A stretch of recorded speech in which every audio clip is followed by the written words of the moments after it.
The Bayou Geeks. Please subscribe.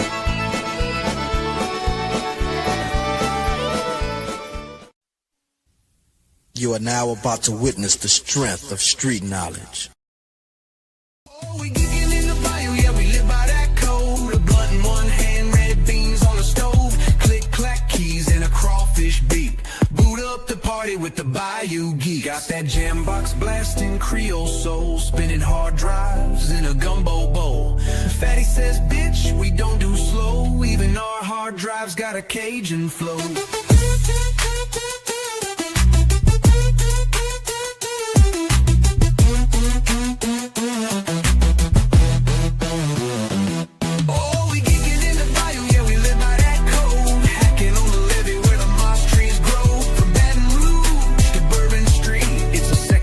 Party with the Bayou Geeks.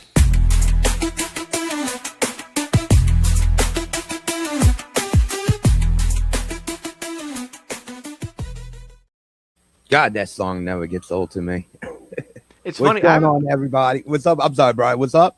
My bad. Your show. I should have interrupted. I was just gonna say. No. I ain't been around in a while, and now you guys have like part anime, part GTA 3, like avatars and stuff. That's awesome, man.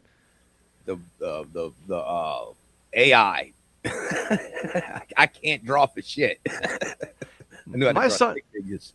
yeah, same dude. My son and I, we were coming up with some funny shit the other night, and sorry, funny stuff. I don't know if you're monetized or not. I don't want to mess that up, but we're coming up with stuff the other night. My wife goes, why do you love that so much? Because my wife used to draw and paint and stuff like that, so she doesn't get what it's like to be able to come up with stuff, but not have an outlet to like make it real.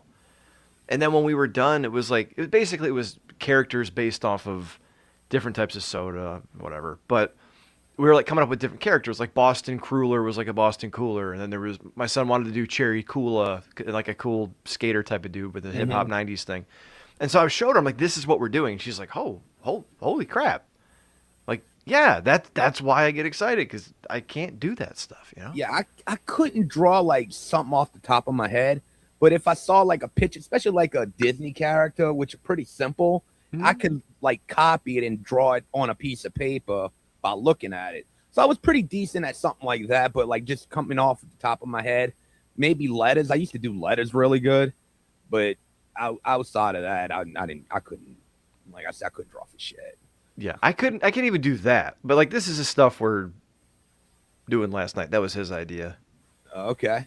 So stuff like that, or like typical like Boston. So I don't know what I'm gonna do with them, but just they remind me of the those 80s toys. You may not remember. I know you're a little younger. They were called the Food Fighters, and it'd be like little military, but one would be a French fry with a like an army helmet on. Okay.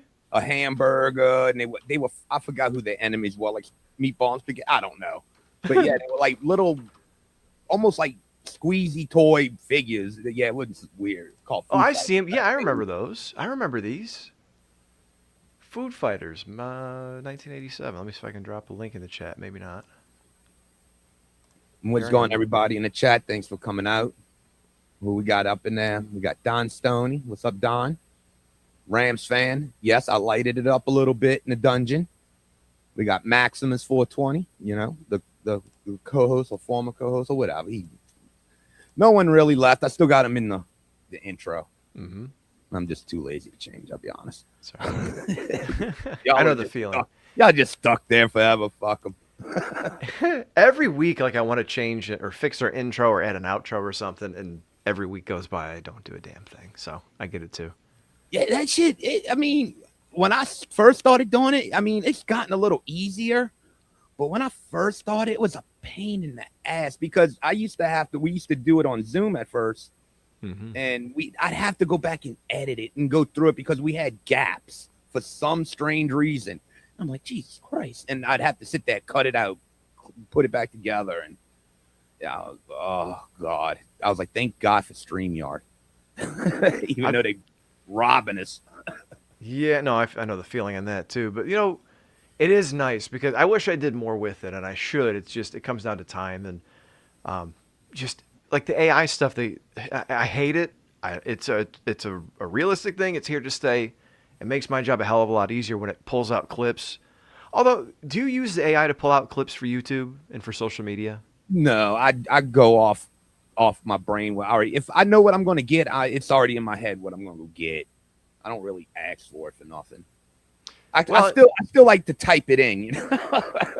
Yeah, no, I agree too. Like, I think there's here's the thing, man. If I didn't have kids, if I didn't have a wife or whatever, and this is what I did in my free time, I wouldn't mind doing it, and I push it all the time. But that shit can be addictive because the first night I met, this is about 6 months. This is before I did all of that stuff and made the song. I was playing with Chat GPT, and I just, for some reason, I was like, make a heroic story about the Bayou Geeks, and it like knew everything about us, and that's what made it creepy because there was Fatty 316 and Maximus G420. I'm like, wait, what the shit? And it was like giving, like telling us what we were done, like comic book shit. It was weird. And then even if you ask it who, like, you can ask B Show Brian, who's B Show, it'll look you up and find you and tell you who you are. I want to hear something funny about that. It's like the host of the Bayou Geeks, blah blah blah, and yeah, it was like, holy shit. All it didn't do was give my social security number out. Oh Jesus! See, like when I first started playing with Chat GPT, I tried searching because first I'm like, all right, let's see if we have any reach. Spitball Media, and at first it was like, can you be more specific? And I'm like, not a good sign. So then I'm like, all right, it's a podcast, blah blah blah, and it was like, oh yes, it's a YouTube and social media, blah blah blah blah blah. And it gave us a little breakdown. I'm like, all right, it kind of made up some stuff, but it was pretty close and in the ballpark. So I'm like, all right, cool. I was like, who is B Show Brian? And then it was just like, come again? I'm like, all right, I'm done. So I don't know what it would say now, but it's scary with each iteration. Some things I find are worse, like just a little bit cranky or whatever to work with.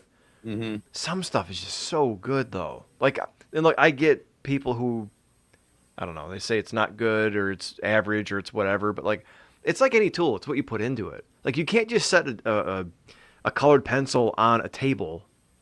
Since we're talking about drawing, you can't just set a colored pencil on a table and be like, draw, and like just push it. It's just going to smudge. It's not going to create a picture for you. You got to do it. You got to work with it, you know? I had a lot of friends that were artists too, and they were really good. They just never did anything with it. But these some bitches could draw. And I was like, damn. It always makes me jealous, man. It is. Some people have talent. Hey, like I said, because I used to DJ, and I used to say God made dances and he made DJs, and I'm not a dancer. So wait, did you make, because Donald Q. Stoney Esquire, the resident fake attorney, is asking who did the theme song for the Bayou Geeks? It was called AI, all of it. All right, so you might have to walk me through doing that, because okay, it was a 2-step process. All right. Okay, I used Chat GPT to come up with the lyrics. It came up with some lyrics. It gave me pretty much everything, but I once I got it and saw it, I had to kind of come change some things in it. Like I think Bourbon Street, I put Bourbon Street in. It was a couple of like words I had to put myself. Then I went to another program where it'll like create. It's an AI music creator, and I used the lyrics and put a beat, and I was like, make a hip hop song, blah, blah, blah, blah. You could do a couple options to make it different. And there was like 10 different ones that came up with. That was the best one. And I actually cut that one. That is a longer version of that. I got it on our page, and it's like 3 or 4 minutes, but that's the cut down version of it. What's the service that you use? What's it called, man? Oh, let me look at, that's how long it, let me see. It should be my book. Because I've always wanted, not that I have, the sad part is you got to pay for all this shit too. Yeah. Oh man, let me get back to you on that one, Brian. Right. I'll check tomorrow. I know it's in my book. Like I said, I haven't used it in a long time, and I'm probably still paying for it every month. I know how that is. Just like the other million services I probably pay for. I just see my thing on my bank statement, like I don't even know what that is, but how can I cancel it if I don't know what it is? I'm just probably stuck with it for the rest of my life. Oh my god, it's like there's those apps that will like cancel services for you, and it's like, how do they even, like, I don't even know what to put in there. So anyway, it probably goes based on your credit card or something. Anyway. All right, I listened to you. I had to bring this up Yeah. I got to break John's balls a little bit. Yesterday, I listened to your show. John was telling you about what happened with Robert Duvall. You know, y'all talking about some of his movies, and he brought up Colors. And he was trying to tell you the bull joke. And John, like, kind of just destroyed it in the whole context of it. I don't even think he even told you the context of the joke. So I want to give you the context of the joke. I love John, but I got to do it. Okay. All right. The whole thing, Sean Penn, he's not a rookie cop. He's just new on that task force. It was a real task force in L.A. called Crash. And they were a gang unit back, 80s, 90s, Blood, Crips. I mean, it's a good fucking movie. You should check it out. Damian Wayans is even one of the Crips when he was starting out. Colors is one of those movies I think I saw when I was way too young, and my parents came in and were like, turn it off, because like they used to rent movies with, like, friends would tell them, hey, watch this, and they'd rent shit on a Friday night, and then they wouldn't realize that we can't watch it. So yeah, I think it was one of those where I don't think I finished. I think I was probably 10 or something. He had a hit song from it. See, that's what I'm saying. 80s kids songs that 80s kids just remember the lyrics word to word. It's one of those songs. All right. So what it was when he started with Robert Duvall, he was like kind of brash. So he was like, he see one, he just go running after him and shit. And that's when Rob Duvall's like, look, it's a joke. And he's like, a daddy and a bull are sitting on a hill.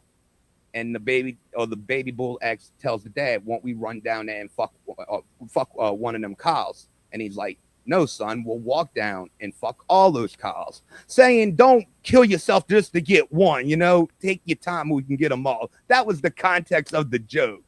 And John's just like killed. He just cut it up so bad. It's like, oh God, John, come on, give him some more context on that, man. Yeah, because the way I read it from how he said it, it was almost more like aggressive. Like, we're gonna walk down there and fuck all of them. Yeah, he was trying to tell him about, like, with the gangs. Don't kill yourself just to get just one guy. We could get them all, at a pace. But yeah, that was the whole context of the joke. Okay. And even Sean Penn winds up telling to another cop at the end and shit. So it's like he was passing the knowledge on. Well, I mean, that makes a lot more sense, especially coming from a character like Robert Duvall. What's up, Marquise? Marquise just showed up too, man. Yeah, with Robert Duvall. Speaking of, the movie The Apostle, that was filmed by us in actually my aunt's house is in the movie. Because one of my aunts just lives like deep bayou, I mean, you think I'm redneck? No, these people are like coon. We call them coon asses. That's what they are. They're like bayou people. Yes, white people are called coons too. Promise you. But yeah, down in the bayou, they call coon asses. I mean, like the French accent. They live on the bayou. Like catfish eating festivals, shit. Yeah, it's crazy. Like Farmer Fran from The Water Boy, but on a bayou. And I used to go to this house like every other weekend when I was a kid. And no shit. You'd have to go under this bridge that was a railroad tracks, right? You probably seen in movies these big pallets, but it's just a bridge. You'd have to go under it. Here's the catch about this bridge: you'd have to honk your horn before you went under, make sure no other car was coming in. Some bayou shit. That's funny, dude. Like, I grew up right on the edge of a kind of not a shady place, but like kind of a backwoods, kind of hillbilly place. And I'm amazed whenever I'm on the show, because you always tell me some cool shit about New Orleans that I never, ever, ever knew before. Surprises even me, brother. Oh, hell, I live by one of the best spots in all America. Just a lot of people just don't know about it. I live, I'd say about 3 miles away from the Chalmette battlefield. Well, what the Chalmette battlefield is, believe it or not, it's the greatest battle ever taken place on American soil. It was where Andrew Jackson fought off the bridge. And that's like 3 miles away from my house. Oh, wow. And if you ever, it was during that second war. It was the war, that took place in 1815. And the crazy thing about that battle, the war was over. Britain already surrendered, but it didn't get to them in time. So that battle took place, and it's great because the whole story is it wasn't just U.S. troop. It was slaves, free slaves, pirates. Like, everybody came together to defend the city of New Orleans. And out of you'd have to go. It was like in the thousands. The British lost. I think the American side lost 79 men. Andrew Jackson just whooped ass on that battle. It's the greatest battle America ever did on our own land, and it's like forgotten about or never talked about. That's wild, man. My wife and I talked about coming down that way. I don't know. When we would get down. No, we're gonna give you a crawfish ball, give you a proper New Orleans welcome. I told her we were watching some show and they went to some place in New Orleans, and she's like, "Oh, that'd be so fun to go." I'm like, "No. We're gonna go down. We're gonna call Chris, and he's gonna take us to the best off the beaten path, Just make sure you come down the cooler months. You don't want to be here during the summertime. Oh hell no! I don't like to be up here during the summer months. This ain't like Vegas or nothing. Vegas is hot during the summertime, but it's not humid. Come down here, you're gonna be sweating your ass off at 12 midnight. Yeah, no way, dude. We went to Myrtle Beach one year, and I remember during the day, I'm like, okay, it sucks down here, but at night it probably cools off. Go in the hotel, shower, open the back door to go outside to go to dinner. Whap! Just a wall of like hot, humid air, man, right in my face. I'm like, oh, okay, so it's like this 24/7. I'm never coming back here again. So no, I'm never going to New Orleans in the summertime. Yeah, I mean, you want to come around November, December, February. This is not too. It's believe it or not, it's 80 degrees here right now. It's hot as shit for us right now. It's 80 degrees right there. Yeah. Then we supposed to have a cold front next week. It's crazy up here. We got snow last year, like 4 feet of snow. That never happened in my lifetime. I think I was on around that time because you were amazed that you guys got snow. Yeah, like that. Yeah, it was like northwestern snow. Like it was like something you see in a movie to us. It's like, holy shit. It's real snow. We got we got that ice. That hard ice when it snowed usually.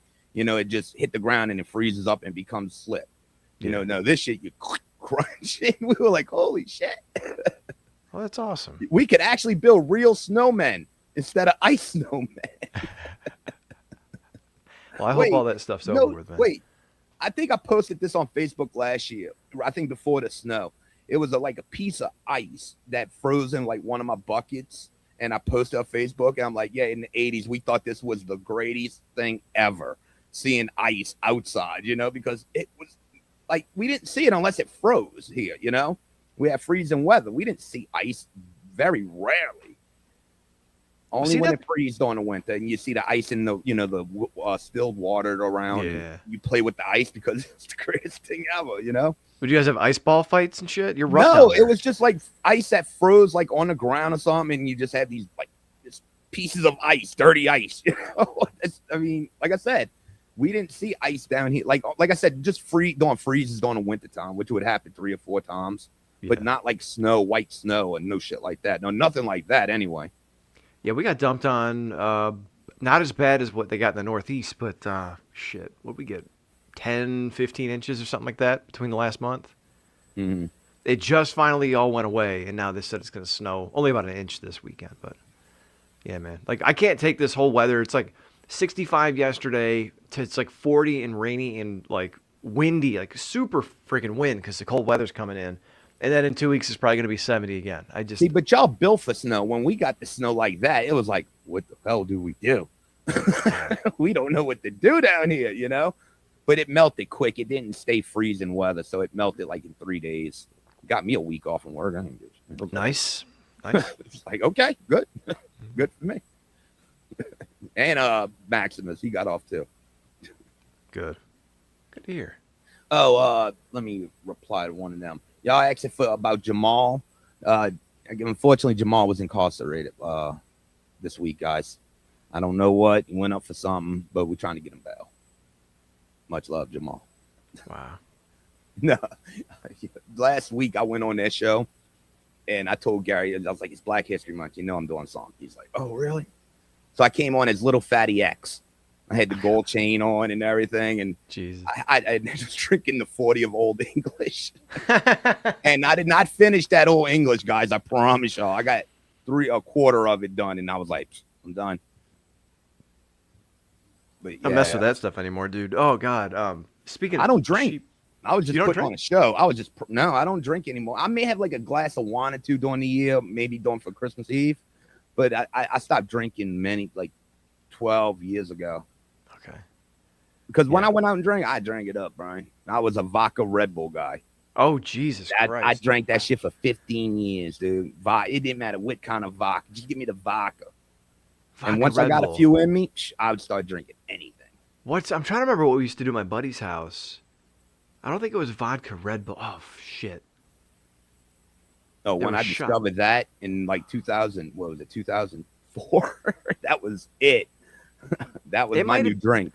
It might have been. You just brought me back like memories, dude. Like I remember being at my buddy Nick's house, and someone always wanted to do Irish car bombs, but we never did. But it was Red Bull and something, maybe. I don't know. I'd have to talk to someone that I haven't talked to in 20 years to find this out. But holy shit, I forgot all about that. I made, actually, for Christmas, I made my fiance, I made her a drink called, I don't know if a lot of people remember, it's an old drink, like a lot of old people used to drink this. It's called a grasshopper. And it's green, but it tastes like mint, chocolate chip. Yeah. And it's cream to cocoa, cream to mint, and heavy whipping cream. Shake that shit up. And it's pretty strong too, but it's good. You'll just, that was great. Good milkshake. Get all wasted. We have like desserts and stuff, like down at the neighborhood, like ice cream place. They do grasshopper stuff, but I've never had any alcoholic drinks with the grasshopper in it. Yeah, I was just done with it. As you get old, I got older too. I was starting to I drink, and instead of feeling good, I was like kind of starting to feel bad. Like, I don't like this. Yeah, because I don't drink that much either. I have stomach issues, and I've always had like migraines, and I was always the one to like, if everyone's getting together and drinking socially, I'd drink too, and I have fun. And then I'd pay for it like the next 2 days because I feel like complete dog shit. And this is even in my 20s. And then just after years and years of, not problem drinking, but like, a couple times a month or a couple times a year getting together with people, I just finally decided I was over it. Mm-hmm. Now, my wife, on that other hand, she's one of those people who like rarely, unless she really goes crazy, doesn't get hungover and feel like shit, which I'm fucking jealous of. But, yeah, man, I don't that more. Even as much as like, hey, at the end of the day, coming home and having a beer or having a mixed drink or something to take the edge off. Once in a great while I do that. I like whiskey, bourbon, maybe like scotch a little bit, but like I'll make an old fashioned or something, but it's rare. Half the time I don't even finish it. I've drank myself stupid, but I can honestly say I've never drank where I've never remembered. Really? Usually everybody comes to me and asks me, and actually we'll probably get in that a little bit. It kind of goes back to that. But I got friends that come to me, what happened that night 10 years ago? I'm like, all right, here we go. I've never blacked out where I never remembered. I always remember, no matter how drunk, fucked up, or drugs I was on, never have. Oh my God. See, I can't say the same thing. I remember one night my wife and I had an apartment, and we were the place to go for a while because we're the first ones to move out. And a friend of mine, my buddy Tom, he said, have you guys ever had sex on the beach? And I'm like, well, hang on a sec, the act or the drink? And he's like, the drink. I was like, no. So they went to the store and they bought a bunch of shit. It was like triple sec and vodka and tequila and cranberry and what was the other shit? Not lemonade, but orange juice. It was basically like a screwdriver on steroids with tequila. Ooh. And they mix up this big batch, and he grabs a mug, like a beer mug, and fills it up. And he gives me one. I'm like, I'm not drinking a beer mug full of this shit. He's like, all right, here, drink the smaller glass of it. I guarantee you'll want more. I'm like, all right. I drink one. It goes down easy. I'm like, oh, man, that's not that bad. I'm feeling okay. Feeling pretty happy. Not, nothing terrible. And then I went back and I made another one. I remember my wife, who was only my girlfriend, fiance at the time, she was like, you better slow down. Like, you drank that mug. It was a small mug, but like a beer mug or a root beer mug. I'm like, oh, it was not that much. Well, I don't know if he poured me a really strong second one to make up for the fact that I had the small mug, but within like an hour, I was in the bathroom, like making faces in the mirror. I didn't know where I was. I found my wife had a feather boa from a Halloween costume, and I threw it on, and I'm in the bathroom, and I'm being like, Jesse, the body says no one's going home with their keys tonight, shit like that. That would have been My friends like, to me or something. I would have done shit like that. My friends are like, what the fuck are you doing? I had no idea. So then we're sitting on the couch, and my buddy Tom at the time, we kind of joked that, like, I don't know. We always joked that like he was going to be the one to move in on someone's girlfriend. Everyone's got a friend like that, I guess, where you just kind of suspect. And they're playing music, and I'm about passed out on the couch. And he and my wife are like in the middle of the room dancing, and I see him get closer to her. And I guess I stood up off the couch. I picked her up over my shoulder like a caveman and just went, no, to him, and like went and sat back down on the couch. Long story short, they put me to bed. I got back up. I went to go to throw up in the bathroom. I fell into the bathtub, took the towel, the bar for the mat down, the curtain, right, the shower curtain rod. Took it down, fell in the bathtub. I wasn't as heavy as I am now. I was only like 220, and they had a hard time lifting me up out of the bathtub because I passed out. I just dropped. Jeez. Worst part. I think I've been like that one time. I think I was like 18 years old. I mean, I was drinking before 18 because I was a fat kid. But yeah, I think this was like 19. I 19. wasn't drinking heavy, but there was some nights where you thought you can rule the world, and yeah, yeah, man, till you fucking start feeling it. Well, I mean, and even that too. Like I remember, I must have passed out around 10 o'clock because we started drinking early, and I was 19 or 20. Apparently, I had to wake up. I'm trying to remember when I went to work, but I had to go to work the next morning. I woke up, I was drunk. Oh, and I had to go. I had to do like a 6-hour shift at a bank at the mall as a teller on like a Saturday morning, and it was like a later shift. We didn't open till like noon, but like I didn't wake up till like 11, and I was still like sweating alcohol out. I got there. One of the girls gave me like a breakfast sandwich and a Gatorade. I pounded it. I'm counting my money out right before everyone comes in. As soon as the doors open, I run to the bathroom and I'm throwing up everywhere. They kind of let me have sleep for like 45 minutes to sleep it off and just sit in the back room. But oh man, yes. But I never got into like that. Like that always scared me away from drinking on the regular. Like you have your times, you have fun, you go a little bit too far, but like shit like that, like I never wanted to be that guy. So yeah, I did that one night. One night only. I was tripping on acid and shrooms at the club, and had to work at when I worked at Kmart. I had to go get the baskets and all that shit. And I had to do like a 6-hour shift. It was oh my god, oh god, when's working at Kmart on acid? Huh? Working at Kmart on acid? By then I was down, but it was just all night and no sleep. It was around noon. I think I had to go in, so I didn't go to sleep. And, oh my god, man, it was rough. That was the longest 6 hours. Then I think I had to walk home. I don't remember. Maybe I don't remember, but I just remember home passing out. It was I can imagine, dude. I never did any shit like that. And it was the summertime too down here too. Ooh. So going outside, oh man, I didn't know if I was sweating because I was nervous or tired, or it was because of the heat, or the acid. I want to jump to something real quick before we move to other things. Yeah. I want to talk about the movie. Have you watched the movie Weapons yet? Yeah. All right. I have a problem with that movie. Something's not right, and okay. I had it with my other guys. Y'all never brought it up, and no one mentioned this. That movie has to be like in another, like their own world. And I'm going to tell you why. Because in reality, if 18 kids come up missing after a month, shit ain't going to be that calm. Where was the FBI? Where was Delta Force? 18 kids wind up missing. And it was like Barney Fife and Andy Griffin were on the case. Chuck Norris comes in on the motorcycle. I could get 1 kid, 2 kid, maybe 3. Something happened.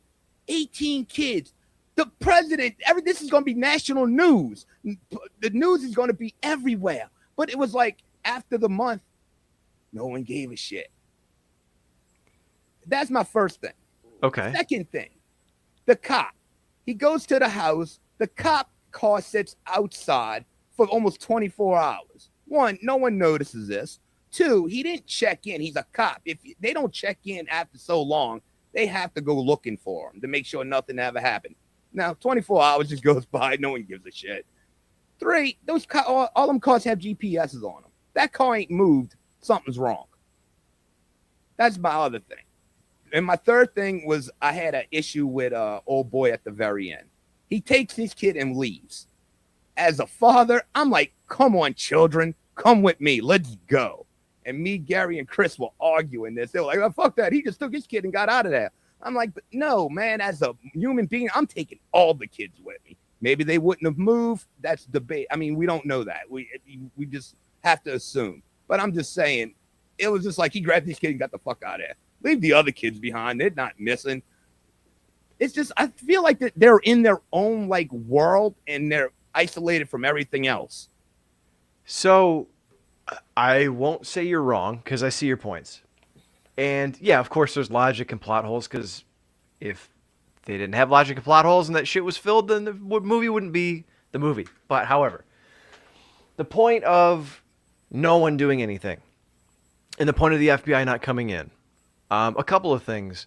They did say, I think the kid, it may have hinted at like them trying to keep it closed internally, closed inside of their town and take care of it, right? However, the point of, and I might have said this on our show when I reviewed it originally, it reminds me of something that George Romero said about trying to sell the Dead movies back in the day. He said, executives want movies you can sell. They want the idea. And when he would go in and pitch them, they'd say, what's your movie about? And he'd say, it's about ignoring the problem. And I'd say, yeah, but no, what's it really about? And he's like, no. It's about ignoring the problem because in America, that's what we do. We ignore the real problem, whatever the problem is. You know, pick your poison, whatever you think people aren't doing shit about and not paying attention to. For God's sakes, I don't want to bring up the name because I don't want to get this video struck or brought down. But there's a bunch of documents coming out more and more every day showing that there was a lot of crazy shit going on in certain circles. And there were signs and flags and people trying to raise shit about it. And not a thing was done.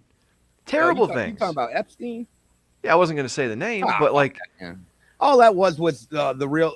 look, Stanley Kubrick told us in Eyes Wide Shut. He told us in that movie. I mean, if we didn't get it then, I mean, then you were fucking stupid. Yeah, and like, to that point, there's lots of terrible shit that happens every day. We fight, we argue the... Okay, I'll give you a great example. I know someone who is a teacher.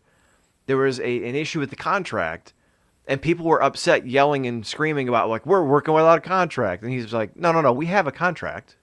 We're working on extension because contractually we have an extension until a new one. You know what I mean?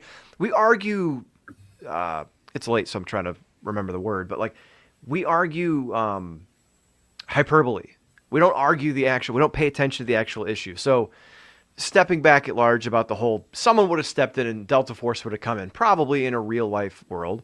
Well, yeah, I'm just saying, you think there would have been like more federal. I mean, like I said, it wasn't. I know you got to suspend disbelief. I get that. Yeah. But I don't know. Like you said, they want to keep it closed, but with social media, can you keep shit like that even secret anymore? I mean, I'm sure it did take place in modern day. I'm pretty sure. I don't remember. It had to be. They was a pretty advanced cop.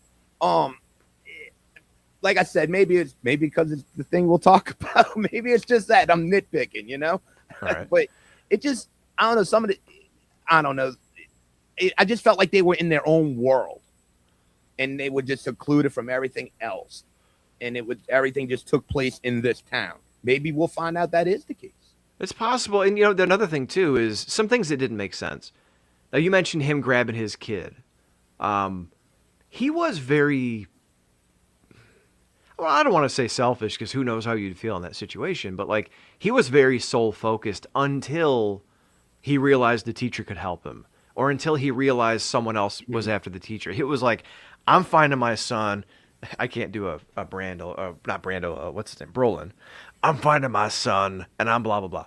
Like that was him. He was soul focused, like a great white shark. I'm gonna find my kid no matter what. I don't give a shit. I'm gonna find out what happened to him. So when he found his kid, I'm getting him the fuck out of here. I don't care about anybody else. I got my kid, so I was fine with that. I understand your issue with it, which I do too. Like, are you just gonna leave him here with the teacher you thought had something to do with it?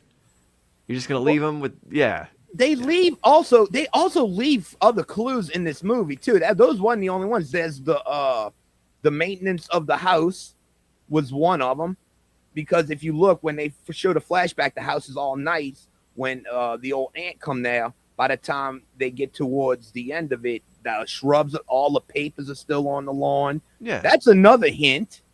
And no one noticed that they were starting to sell a lot of chicken fucking noodle soup. Like, this They kid's run out of coming in Campbell's. buying a lot of chicken noodle soup every day, guys. And again, I think I get it, but that also goes to like, all right, Town went on a short and said, Campbell's chicken noodle soup. yeah, you can't get your tomato soup. You got to buy the Meyer brand. But no, I'm with you. But I think I ran into that too. Is like I'm a very logical person. So when I would watch movies for a while, it'd be like, well, this doesn't make sense because of this and this for this. However, in the context of that story, those things needed to happen. So aesthetically, the house, you had to see the house degrade. You had to see these things happen. It looks weird. It's strange. And then like, what was the other one? The other thing you said about, there's clues within the movie. Here's some things that don't make sense. I love this movie. And I'm willing to like. It was original. That's why I liked it. It was original. Yeah. But as much as I liked it, there's some weird things too, where Brolin's character has the dream when he's sleeping in his son's bed, and he has the little flash of, what's her name, Aunt Gladys in the bed smiling at him before he jumps awake. How the fuck would he know who that is or what she looks like? There's something going on there. Mm-hmm. Or maybe because she's a witch, it's permeating throughout their subconscious. I don't know. Or the junkie that sees her in the woods. There's no reason for her to be in the woods when she pops up and waves at him. I mean, they don't really explain what she is she? She's a witch. And they're going to. She turns out to be the Blair Witch. Oh, Jesus. Please, no. See, and that's another thing, too, is like, I used to hate things not being explained. Now I hate things being explained because over the past 15 years, they've done prequels and sequels and spin-offs and all sorts of shit. And it's like, to me, I like it when it's more mysterious. Like, give me enough so I can understand the rules of that world, even if they don't make sense in our world.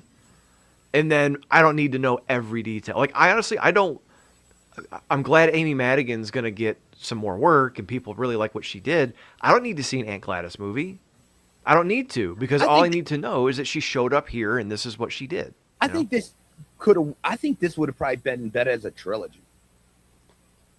Because I think there was more to tell. I'd like to know if there's a cut, because I think it was like too, I don't know, maybe it was too cut and dry for me, because it was like, I'm not gonna lie, it was the trailer kind of overwhelmed me more than the movie did. You know, I thought I was coming into a little bit more, and it was good, but it wasn't what I really expected. You know, I thought there was going to be something big to it. It was turned out to be a witch who kidnapped them, and they all stay, you know, delusional for the rest of their life. I mean, it was like, okay, we got all of this, and what a payoff. I mean, it wasn't really a payoff. She died, and that's it. Well, and I think that's the other thing too, is they rescue the kids. You have a somewhat happy ending because you've rescued everybody, but then you actually see that in real life, especially in situations like this, even if you save the people, even if there's a happy ending, even if you rescue her, stop the threat, there's still lasting residual effects there.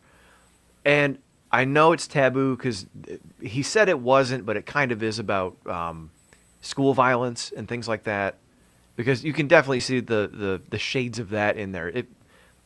Obviously, he's showing a gun up in the sky, and then kids are teasing the kid, and then the kid's trapping the other kids in the basement against their will. But then there's also threads. He said his father was an alcoholic, Zach Kreger.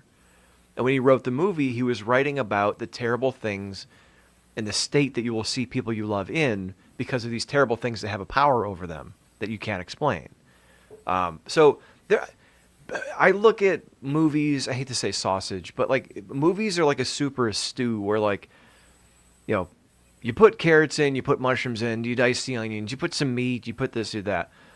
And then the end result is something that may not even resemble the same type of flavor or taste of the ingredients that went into it. So I like that experience. I don't need everything explained for me. I really don't want to see an Aunt Gladys. Like, for instance, you're a kid of the 80s, right? Nightmare on Elm Street. Mm-hmm. It'd be cool to know about Freddy Krueger before he was a dream demon. I don't need to see that movie. Like, they show the little clip in the remake of like the parents chasing him down and eventually killing him. That was fine. Actually, no, they tackled that in Freddy's Nightmare. Freddy's Dead. Yeah, Freddy's Dead. That's it. The 3D one. Yeah, I was 15 and took my girlfriend to see it at the time. Yeah, that movie. It was in 3D. Yeah, it was pretty fun. The only But cool that's what thing I'm was saying. in the Vita to Gata. Yeah. That was the only cool thing. Freddy playing like a video game version of himself. Believe it or not, I mean, I don't think John's ever told y'all this, but this is true shit. You can go ask John. Freddy Krueger didn't become pop culture until part 3. That's when he blew up. Yeah. Because by then he was a well-known figure. And 3, MTV helped it because of the docking video. And, you know, they gave the Freddy his little cameo. And it was like, oh, he's a gray shaded character now, all of a sudden. And 3 is still, I don't know. I'm not going to lie. I watched it about a year ago. And it's like, it is pretty cheesy. Another movie where I could be like, wait, what the fuck? That don't make sense. Maybe you could give me a better idea. The puppet kid, right? He wakes up. Well, Freddy puts him on a string. How the fuck does he walk through the door? He's still in the physical world. He literally body goes through the door without opening. And then everybody's like, he killed himself. How the fuck he get out the door? I've wondered it was that locked. too. I've wondered that too. Freddy made him just fucking like he was Nightcrawler. No, I thought the same thing. Actually, I watched it a while back. I've been trying to read more screenplays and scripts to kind of understand the language and, you know, how things flow. TV. How does a kid kill himself with a girl with the TV like that? So did she jump up and spring up? Yeah. And she's still hanging. Well, That's I mean, the okay. crazy part. The body's still hanging from the TV. Like Okay, it's well, lunged up in there. In the original, when Johnny Depp's character is taken into the bed and killed and his blood spurts out like a geyser, that shouldn't happen in the real. Great scene. Now, here's the out on that one. In Stoney Loves Part 2, Freddy's Revenge, yeah, dude, that movie's... Hang on. I have a love-hate relationship with that movie, and I'll explain in a minute. I always saw the Nightmare on Elm Street movies and their lack of... what's the word? Not consistency, but anyway. I always assume that you don't know if the characters in those movies are dreaming or awake. The whole time, front to back. Mm-hmm. So if weird shit happens, it's like, all right, I'll go with it. Because, like, even in the first one wraps up with, you know, the mom getting pulled from the door, the car turns into Freddy, they take off. It's almost like another dream. It's just going to loop. So to me, I always just assumed, you know, you don't know if you're asleep or you're awake when you're watching that movie. Yeah, so it started getting ridiculous after, like, when you got in the 4, the Dream. Right, I don't even remember what 4 was called. I know Dream Child was 5, and it was starting to like, oh my god, Dream Master, and then 5 was the Dream Child. They're terrible. I always said, hey, 4 is okay. I had a problem with Freddy when they turned him into Johnny Carson. That was my thing. And now I wasn't a kid in the 80s, but I remember watching these movies, and I saw the second one first, and I really liked it because it's dark and Freddy's, you know, scary and gnarly looking. And then I watched the first one and loved it, and everyone raves about part 3, and it's cool. But I think it's overrated. That's the moment he became pop, because I remember grade school, that one came out. Kids started making the gloves, having that. That's when it all started with that movie. And I'm what, that was 84, 85. Part 3? Yeah, 86. I would have been 9. I'd have to look that up because I'm trying to remember. Yeah, it was around. I was in grammar school at that time, and kids, like I said, kids were making the gloves, wearing the hats. That's when he was becoming a pop culture icon.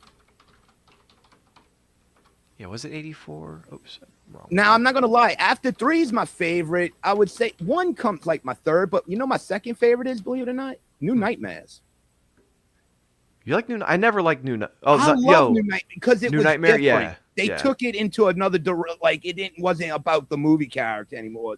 And I like that. I like the direction they took it in. Yeah, you know, I remember watching it. Yeah, we were on spring break. I don't even know if I'd seen many of the Nightmare on Elm Street movies, but I remember we were on spring break. I must have been 10. And that movie was playing on TNT one night when we're just sitting at the condo. We're on vacation. And I'm just, as a kid, just watching it. My parents let me watch it, and they never used to let me watch shit like that. So maybe they're on vacation and thought the rules didn't apply. I don't necessarily like the meta aspect because, I don't know. I think that's overblown too. But that To was be very. fair, that was 1994, and we didn't. Mm-hmm. That wasn't like it wasn't like drilled into everything like it is now. You know, Yeah. that was a new concept. Just using him as a different, like, what was shit? Was any good Jason movies? God, there was so many.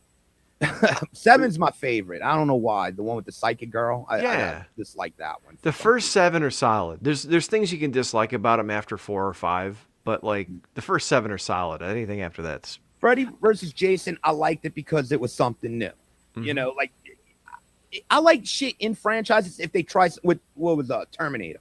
I know people have the issue with 3. I do too. It's kind of goofy. Mm-hmm. Salvation, I love because he tried to do something new. I forgot who directed it, but Is Salvation it the Christian Bale good. one? Yeah, I like that one. If you get, I didn't like the Sam Worthington part. That could have been cut out and it wouldn't have made a difference. Because I thought that was the stupid part, you know, that it didn't work for me. But everything else, it was something different. It wasn't the same old shit, someone going back in time, blah, blah, blah, blah, blah. You know, he actually had to go find Kyle Reese and all that. I like that. And we saw them making the T-1000 or the T-800. Yeah, I thought that was cool. But anything after that, trash. Predator, same thing. But I like Predators because I thought it was something different. They tried something different. It wasn't the same old cliche. You know, Predator comes down, gets hunted, fights the other. You know, it was different. They were on their turf this time. Could have been a better movie. I think there was more to tell there, but yeah, I mean, and what's weird too is like some movies are like comfort food. Where like the first 4 or 5 Friday the 13th movies, there's different shades, but like it's the same movie, and it's good until it's not. And then after you get bored with it, you want something different, which is why they went in different directions. So.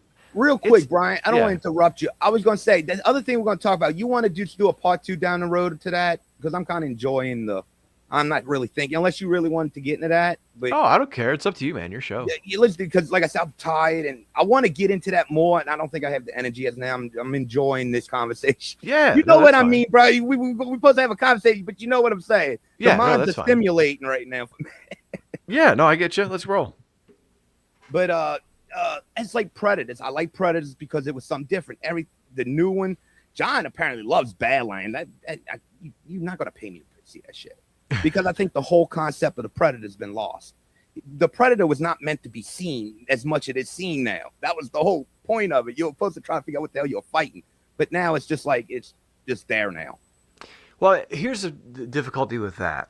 There's been a number of movies, and I understand. I'm with you. I agree. I'm with you, which is why I haven't seen the new one. Devil's Advocate, though. How many times can you do that and keep him mysterious and keep him unseen without just like porting him to different areas? Like, because we talked about, oh God, I think when they were coming out with the what is it? The one, not this most recent one, but the one before it, where the girl was like kind of primal and like ancient times or something. I'm trying to remember. What was that called? Anybody in the chat know? Not the most recent Predator movie, but the one. Oh, you talking about Prey? Prey, yes. So when Prey came out, we were talking about, okay, what if you dropped Predator in the Renaissance period, in ancient Egypt, in medieval times? Like drop the Oldsmobile, like fucking Ash Williams, you know? But like drop Predator into these different periods in time. That'd be a the cool Mayans. concept. They're supposed to be connected with the Mayans. I mean, if you according to Alien versus Predator, which wasn't a bad movie because the guy tried. I give him that. He tried. He used practical effects. That's why I liked him too. Except giving the shit to the girl for her bravery. Ugh. That ruined it for me, man. I remember loving that movie. And then that point where he gives her the medal or the skull or whatever it was, I don't remember the spear. No, he gave it a scar or something. The first one, I don't know if one of the lead gave her anything. That I would get because that was, I guess, tradition. But he gave her the mark. I know he gave her the mark of the hunter or something like that. Yeah, that's what it was. Like they were down in the pyramid or some shit, and like she helped them or something, and he's just like anointing her. Like, come on. They needed to build off that movie, which they did horribly with the second one. The movie you cannot see if your life depended on it. You know, you got to put your brightness up, and the movie just never made any sense. The Queen, the Alien versus Predator, I don't even Requiem. I don't know. I don't even think I've seen that one because I thought Alien versus Predator it's was shot like you could tell their budget was so low because you could barely see the movie. It's so dark, and it pretty much all it is the alien that came out of the Predator. That's what it is, and it's a half breed. Yeah, gotcha. Which is a cool concept. Yeah, done right. Of course.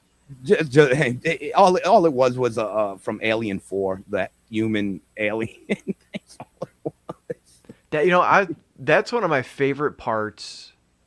I don't know if it's the body horror in it. The window scene. No, I don't know if it's that, but like when they bring Sigourney Weaver's character Ripley, the clone, into the room, and she realizes that like she's not the first one. And you have all like the half aborted like mutant versions of her until they got her right. And they're just like laying on the table, like just in pain. Oh my God. Fucking great. I saw Alien 3. Now, back in the day, believe it or not, I used to go to sneak previews all the time because me and my friend I grew up with in junior high, his dad was into that. So he got me into it. So back then we'd go to like the sneak preview night, which was like a week or two before the movie came out. I remember that. Yeah. And we'd be like, you got any extra passes? Or like the people or the radio stations. And we never, ever not got in. I mean, we did that like 100 times. Huh. We got Alien 3, right? I'm jazzed up. Aliens 2 is my favorite movie of all time. I never walked out so disappointed in my life after that. Oh my God. It was like, womp, womp, womp, womp. Which one? Aliens? Alien 3. Oh, Alien 3. Everyone hates that movie. I mean, because I was a junkie for the second. I still am to this day. Jeanette Goldstein, still my favorite character. I don't care if she's a Jew, played as a Latino. Who cares? She played a hell of a Latino. You know what, man? I'm so sick of that shit. I don't know if you heard, but on the Patreon this week, we were talking about people are trying to, again, go after Silence of the Lambs for the way they depicted Buffalo Bill. And about that. they even asked Ted Levine, and he was like, basically, it's fucking terrible. So we kind of talked about that last night. Cheap plug for the Patreon. But I'm so sick of this shit. Because like people it was 30 years ago. Yeah. Wait, over 30 years ago. It was almost 40. It was what, 1991? Oh, man. The Ron Perlman one was Alien Resurrection, the fourth one. But problem with people now, people have short-term memories and they forgot what, like, it's like they skip over they talked about this. I see many videos like how Gen X is like forgotten about culturally in everything. And it's like, do y'all not remember like in the 80s, do y'all not know that like even with like gay actors or gay characters that were great characters that we all loved, we didn't care. I mean, one of my favorite gay characters of all time in the movie was Hollywood from Mannequin. Monarch Taylor played dude. I love that dude. He was great in that role. He made me laugh my ass off. I love Monarch Taylor. He used to be in Designing Women. Yep. Damn, I haven't thought of that show in a long ass time. Designing Women. But no, I'm the same way, and I didn't even realize it was so much Gen X. I'm always hearing people that are like millennials and Gen Z and stuff complaining about it. But I hear this a lot. They didn't like what we had. Or they don't like what we had, so everything they think they can. That's why we got all the shit going on now, and they have to fix it. It's like, yeah, fuck you. I mean, Star Trek. I don't know if you know anything about Star Trek, but that Fleet Academy, it goes against everything that Star Trek ever stood for. That's what I've heard, and it's terrible. It's like just a mockery of what Star Trek was. You know, I don't remember ever watching because I was a fan of Next Generation. I got into the season. I'm not a Trekkie. But I did love that show. They had greatest character developments of all time, and you grew to love these people. And when Picard 3 came out, season 3, I was crying during the whole fucking season. It was so good, but it was like no one cared. I don't care who they were banging or who. No one cared. We wanted the story, we wanted the ship battles. No one gave a shit about that crap. I don't know why it's so prevalent now. It's like I heard a comedian say this best, Brian. The problem is we gave all these people a voice. That's the problem. Yeah, I feel the same way about social media, man. Like, look, technology and social media allows people like you and I who never would have met to sit down on a Friday night and talk about shit we like. Right. It's amazing, and I'm forever grateful for it. But it also took all of the crazy, unhinged, nuts, off base, socially deluded. Um, I'm not going to go any further, but all those people who everyone just kind of says, all right, get the fuck over there. We're not listening to you. It gives them a voice and you have to listen. I mean, we looked at that. We had it with wrestling, man, for so many years. People like you would see people on Twitter. It'd be like, oh my God, it's trending on Twitter that this thing is terrible. And now Mars Candy is going to drop WWE if they don't change this. It's like, there's only like 2,000 people talking about it. I don't know. I don't know at the point where social media became real life. I'm still trying to figure out where that happened. It's perception, because if something trends and it's a movement, then it gets picked up by the news and it's spread up. That's where it became. And I think eventually companies realized that it wasn't as big a deal as they thought it was, and they don't have to bow to it as much. But like to your point, the Gen X thing, they don't like what it was or what they had, and they have to change it. Because it was better. It was because we were moved on past on. I think it has a lot to do with it that I think a lot of them feel left out, especially the younger generations. Like, dude, we were interracially dating in the 80s and 90s, guys. Where the hell have y'all been? I mean, we were the founders of all this shit. We did it all. And apparently, it's just like we left them utopia and they ruined it. Yeah. I don't know, man. It's so strange. And you know what? Because like Star Wars, right? They're about to come out with the Mandalorian and Grogu movie. And John and I were talking about this. Tell John, for me, that movie's going to bomb. See, we were talking about this last night. I want to believe that it's going to be big. And I want to believe it's going to be good. And I want to believe that it's going to usher in a new era. But I don't trust Disney as a good steward of that property. I just don't. Let me get it out. Season 3 will tell you all you need to know. That show lost so many people after season 3 that like myself, I'm not going back. I'm not going to pay my money to see that shit. That's all it is season 4. That's all it is. So if they would have did it off of season 2, I think they would have had a better chance. The way season 2 ended, I think they would have had a better chance. Let me ask you a question. Had season 2, and this show's been out for 5-6 years now at this point, so I don't care about spoiling shit. How did you feel? Because I don't think you and I have talked about this. I think it was the end of season 2. They're on the ship. The Dark Troopers are imminent. All of a sudden, you see the X-Wing fly in. Give me your initial reaction when that happened. I had no. Luke Skywalker didn't cross my mind at all. I seen the X-Wing. I'm thinking it's Ahsoka the whole time, and I seen the Black Hood, and I was not even thinking Luke Skywalker. I thought it was the Galactic Highway Patrol guys coming to help him out. Knew it was gonna be somebody big. I just didn't know who it was. And when I seen the green lightsaber and the black glove, I was like, oh my! And the tears started rolling. I knew who it was, and when he got in the elevator and they showed all the troopers, I'm like, he's getting his fucking Vader moment. And he did it. And my favorite part is when he just put his hands out and he crushed that one. I'm like, yeah! And I was still sweating before he took the hood off. I'm like, oh shit, how's this going to look? And boom, I'm like, holy shit. And then R2. And then they gave us could have been a good Boba Fett show, but ruin that too. Yeah. See, that's the thing. It's what I don't understand. And I'm sorry, let me bookend this. Same exact reaction. I remember watching them fly in, and because they had those guys, I call them jokingly Galactic Highway Patrol, but like the one Asian guy, and there was someone else that was kind of following them for a while. And the X-Wings, I thought that's who it was. I'm like, oh, they're gonna get some backup. No. It was Luke, and I remember watching that happen. And the music starts to slowly build, and it's quiet, and they're watching through the screens. Dude, I cried, and I remember I felt like the story could have ended there, and I feel like they cheapened it by having Grogu come back so quickly and leave Luke. He came back in Boba Fett. They needed Mandalorian to save that show. They gave Mandalorian his own episode in that show to pretty much go get him. It was like, what the fuck did we just go through? Like that's what I don't understand. Okay, so and I watched on a good note. Why you ruined it? I watched that scene with my son, so I was trying to describe the scene to my son because he's not going to make it through Mandalorian. He's got too short of attention span. He's too young. He doesn't have an attachment to it yet, like the other movies.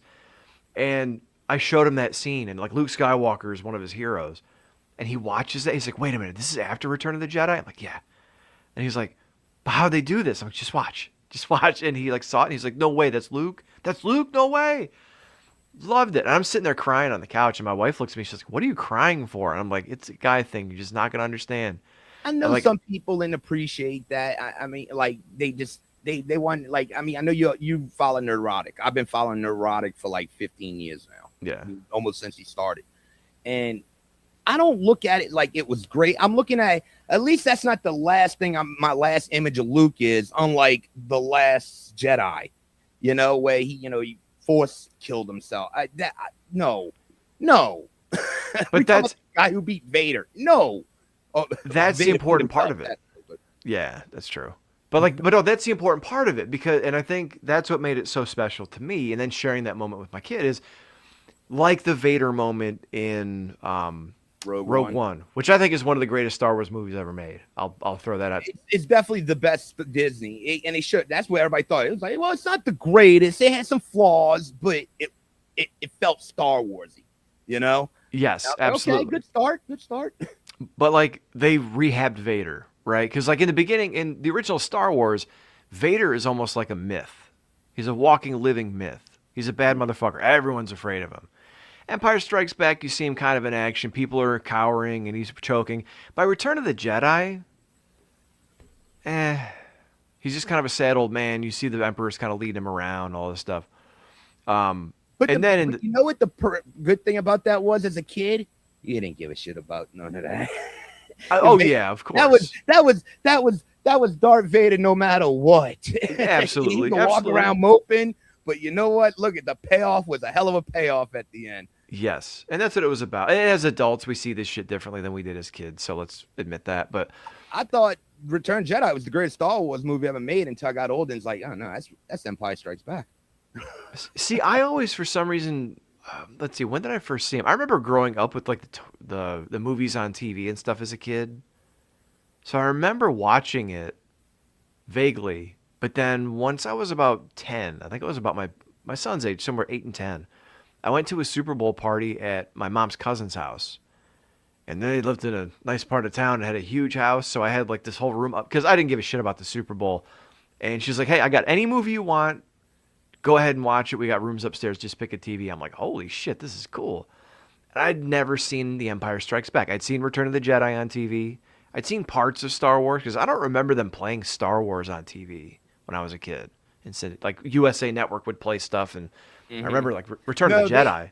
They didn't play them on regular very often. I mean, there wasn't a lot of channels for them to play it on at the time either. Because I had cable in like '82. So I was around for the early parts of the cable, and there wasn't many channels for that. Either like HBO or none of that. Didn't get it till like years later. Yeah, because like I'm talking right before the special edition. Because I remember that would have been '97. So it's like 90. Actually, I take it back. 95 was when they re-released it for the last time on celluloid before they digitally restored everything. Oh yeah, and I got my copy still to this day on VHS. I want to get one, but I want to get widescreen because I hate I have the standard edition of hang on a second.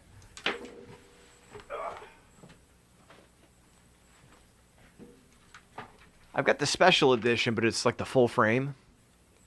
Boo. So when I watch it, everything's cut off. That is not the real Star Wars. I hated them. I can't stand them. I cannot stand those special editions. I know.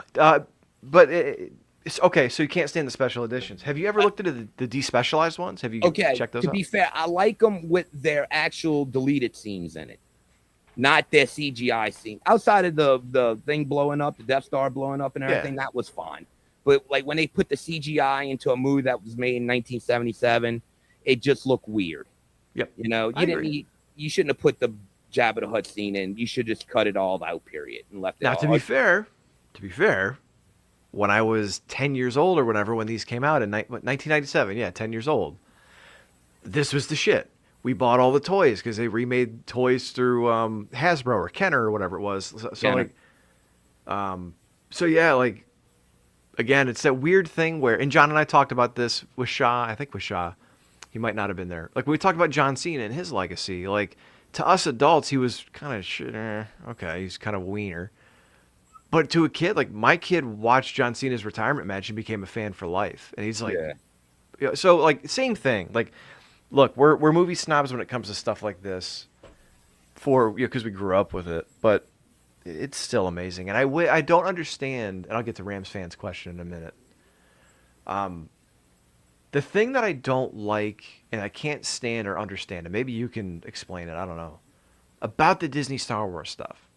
They will give us those moments like Luke, and like you said, it wasn't the greatest thing ever. But after what we had seen with the movies that they put out, it's like, thank you. That's all I needed right there. Because for 20 years, 30 years after Return of the Jedi, either reading books or comics or playing with your action figures, who didn't want to see Luke as the most powerful Jedi kicking ass? That's all I needed. I didn't need anything else. That was it. Lucas one, he kind of I mean, he if he was going to do sequels, he should have just did them right after the other ones. I mean, the problem I think you would have probably had with the biggest one would probably been Harrison Ford. You know, I think everybody else you could have got come back. Well, George Lucas didn't even want to do him at that point because his marriage was falling apart, you know? Yeah. And yeah, now she was the backbone of the friggin' production too. Martha Lucas. Yeah, if anyone listening has never seen it, go on YouTube. And I think it was called How Star Wars Was Saved in the Edit. And it lays out how the original, basically how the original sequence for the first Star Wars movie was laid out. And it goes through how the scenes were boring. It's just like slow and plotting and stuff. And it was actually his ex-wife who went through and said, okay, no, we're not going to just follow this kid in the desert for 30 minutes until we get to this space battle that he just happens to see. We're going to start with the flyover and then the space battle. We're going to intercut with Luke on Tatooine. Then we're going to go back here. Yeah, she was big in the editing. Yeah, I mean, that's the thing. That's the story people don't really understand. There's more people that helped George build that universe, and the idea may have come from his mind, but there was a lot of people involved help make it reality for him. And did you? I was going to say Rams fan. He said Revenge. What we thought of Revenge it's the best one out the trilogy. I'll tell you that. Absolutely. I remember seeing that. That's another one. Call me a nerd or a pussy or whatever. I cried in the movie theater watching that because. Well, no, I remember being a kid, and when I got really into Star Wars, like I said, it was between the celluloid release and the special edition. That's when we started becoming really huge fans. And I remember going to the library right around the time of the special edition release, and it was really the hype was real, and the movies were coming. And I got these art books because it was the only thing Star Wars I could find at the time. It was right before the commercialization came back around, and it was like the art of Star Wars. Mm-hmm. And there was like these coffee table books that were kind of high end, but they had like passages from the scripts in them and all the what's his name? The dude who did all the art. Someone's gonna check me in the chat. I can't think of his name. He was for like Lockheed Martin, whatever his name was. He did all the concept art. So like his concept art was in there, script passages, stories from like alternate places that we're gonna go. Like that's where I first found out that originally there was gonna be more movies than just Return of the Jedi, but they decided not to do them. So like as a kid reading that, there was originally a scene where what's it called? Obi-Wan is the one who scarred Vader by knocking him into like a molten pit. I'm like, holy shit, I want to see that fight. Mm-hmm.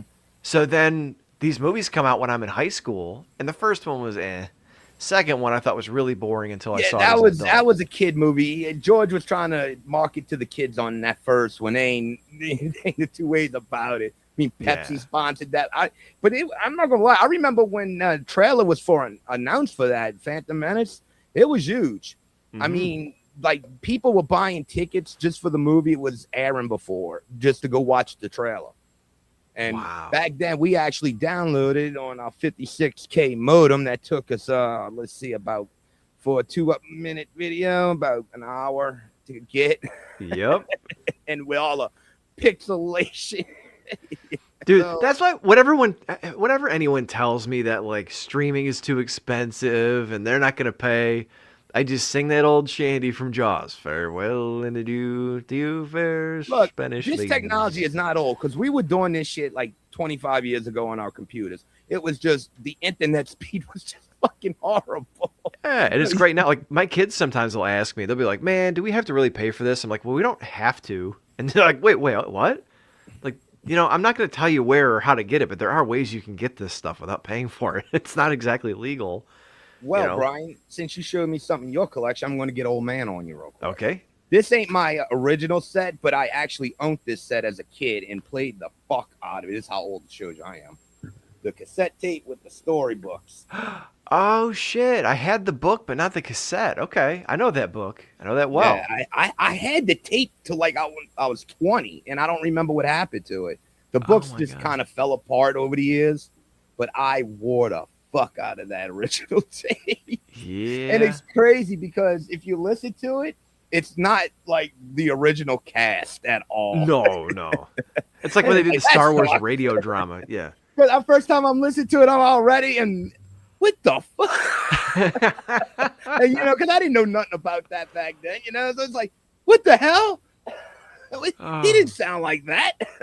Oh man, what is it, Golden Books or something used to do shit like that too, but no, that book, my cousin, when I used to go to my cousin's house, he had that. They never had the cassette though. The price is still on it, and it was so this would have been probably like around 84. Damn, I can't see it, my blonde ass. Let's see. $12. $12 in 1984. Let me do the math. I wound up paying 80. And I bought it myself with my birthday money too. That's what was crazy. I remember that I had it. My sister's boombox belonged to me after that day. Dude, I miss boomboxes. That's for sure. No, I grew up on. We had the big old with the ghetto blaster. See, I never had one like that. See, I grew up in the area with the little like CD player with the tape, and it just fits right here. And then we had like the 3-unit, like the two speakers with the unit in the middle with the disc changer. That was my era. Well, Brian, when I was born, 8-track was still around.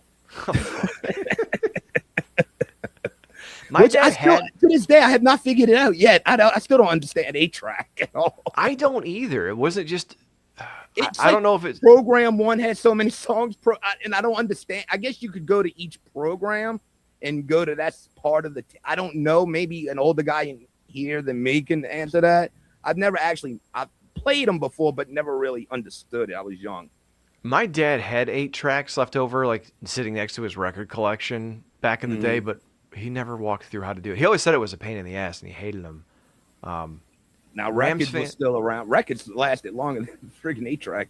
Shit. They hung in there for at least 10 more years. They did. Making a comeback. They are, except when I go to Walmart or Kroger or something, there's $35 re-release of Purple Rain. It's like, I get it. You got to pay for it, but damn, $35 for a record.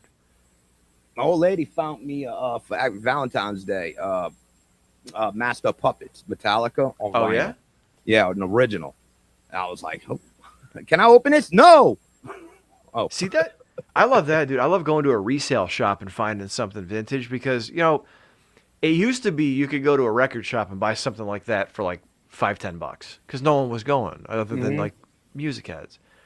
Now it's like everyone's hip to the fact that, hey, everyone likes records and it's a vintage thing. And I heard nostalgia. Cassettes are kind of making a comeback too, like a vintage thing too. I was like, I just threw away 3,000 tapes 15 years ago. Wish I would have known that shit. I heard that too, but I haven't seen anyone selling them. And I don't know anyone that's buying them. Yeah, I still got a Walkman that plays them. So I've got a tape player right there, my friend. That's cassette. Oh, a regular cassette. Yep.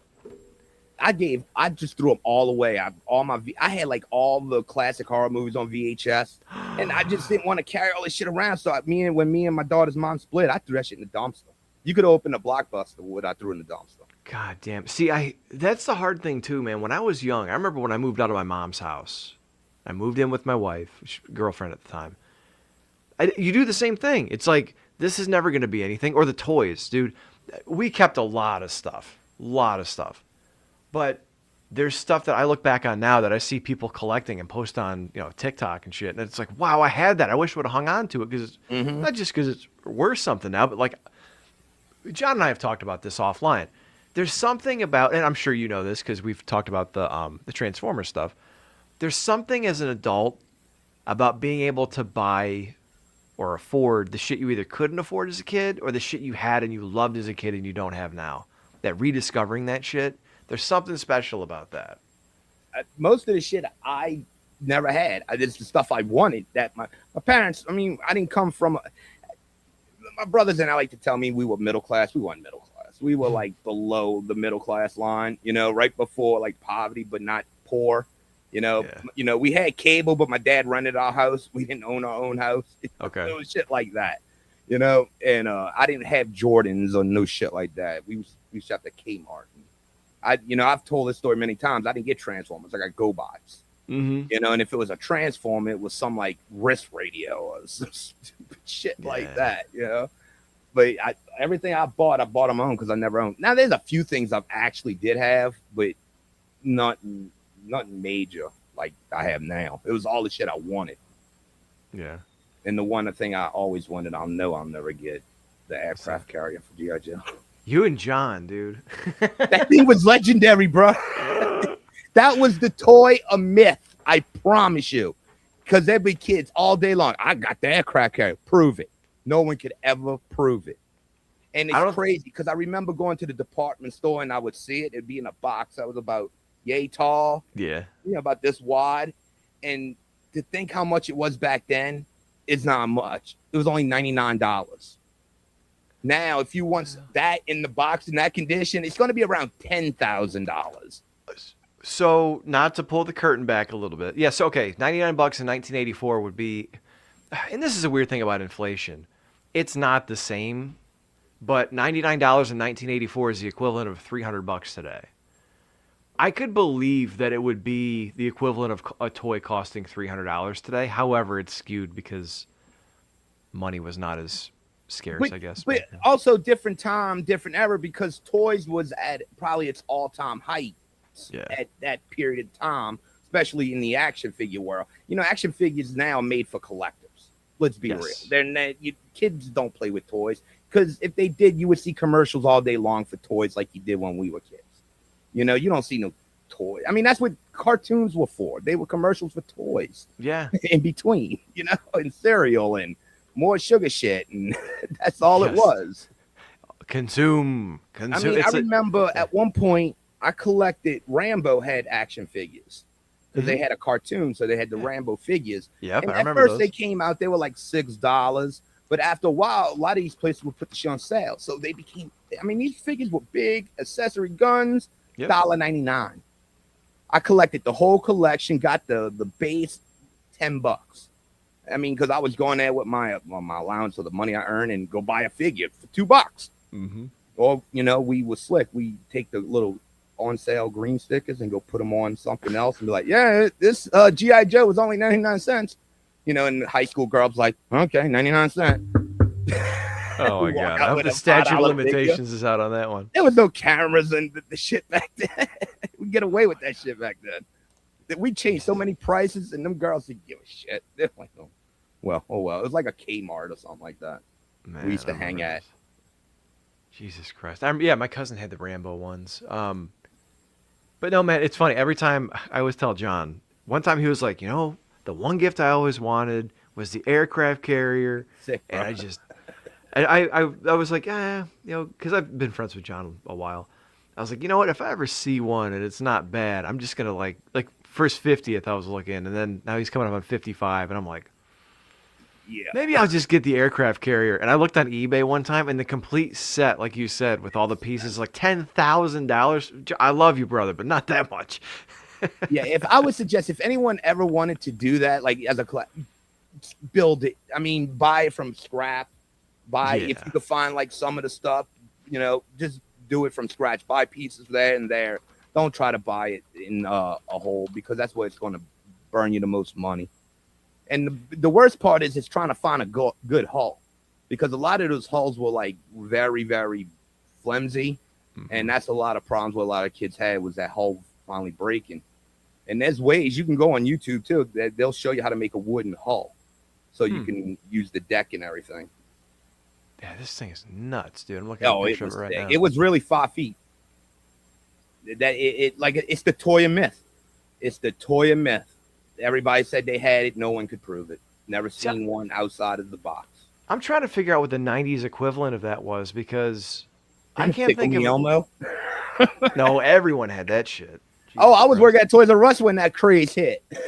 Damn. That Christmas. Oh, you know what's funny? We're Elmo watching. that vibrated.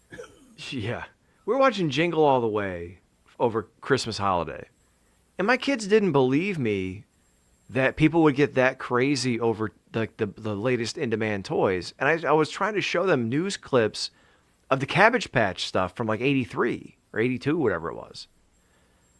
Like they wouldn't believe that Christmas shopping could get that crazy. You working at Toys R Us, Well, I'm sure you Cabbage could- Patch is different. Cabbage Patch wasn't so much a Christmas thing. That was just a thing, period, when they were out. You want to look at one? Oh, man, I can't remember. I can't remember if it was 2020. It was one of them shows back then. It would have been around 1988. Go look up the one from Super Mario 2. That's the one where it started. That's where it started it all. Like for the Christmas shit craze, that Super Mario 2. We were crazy back then, B. We were.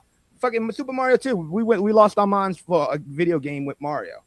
Yes, 1988 Christmas season was defined by a massive nationwide Nintendo craze with Super Mario 2 as a premier hard-to-find item. Oh, because of the chip shortage. That's right. And Pete, that was the first time where I heard like stories like, you know, they were even on the 2020. I remember some guy saying, my kid said he won't be friends with my other kid if he don't get Mario. It was crazy. It's like, these people are fucking nuts. I know, man. That to me, that's like the height of Americana. Just the 80s. 1988, I was still getting my first Nintendo at that Christmas. Yeah, we did too, because I was born in 87. My brother was born in 84. So we weren't old enough to get him, like, obviously, when my brother was a year or two, but I think we got our Nintendo 89, 90? That's when we got our first Nintendo? Yeah, that's around the time. Yeah, 89, 90, yeah. It had a couple more years left on it. I mean, because at that point, it's already been around. It was already around for almost 6 years. Yeah. Which was wild to think of, because I didn't know any difference as a kid. And I think, Sega came in. Sega came in, and Sega kind of took the market big time because they were. I remember that. Bit. Oh, I had my best friend at the time was a video game head. I knew all that shit, unfortunately. Yeah, dude, and I wasn't a game head. I was. See, that's a weird thing about me too, man. I love and have nostalgia for video games, but wasn't like a gamer. Like I played games, Yeah, I wasn't a like hardcore me. gamer. Yeah, so like even to this day, my kid's got a Switch, and I'll play like Nintendo classics. I'll see how far I can get in Punch Out. Usually, I can get up to Super Macho Man, if I can get past like Soda Popinski. I love playing Super Mario 1. I can get up to level 8, like 2. I don't think I can beat it. Super Mario 2, I don't know how people beat Wait, games you like never that. beat Super Mario 1, the original Super Mario? I did, but with my son's Switch, you're able to save your progress. Mm-hmm. So I would save my progress on like 8-2 and have to play through, and then save my progress on 3. Like I do it like 100 times until I finally get it. But with not cheats, but like the walkthrough guide, I finally did it. Oh, I could do it in 5 minutes. Well, I know the level skips and all that stuff, but like it's the first That's time the as an only way to adult. play. Well, I know. I mean, playing through that shit. That is Hell no. wrong. Hell no. I did it once just to see if I could do it, and I could, but Shit, another big game that went super like crazy for it would have been around 91. It was Techno Super Bowl. It was the sequel to Techno Bowl. yes. And that one was, God, you could not find that game if your life depended on it. Because that was the first game. Well, even though Techno Bowl kind of had a partial license, but they didn't have all the teams. Well, Techno Super Bowl, they put in all 28 teams at the time.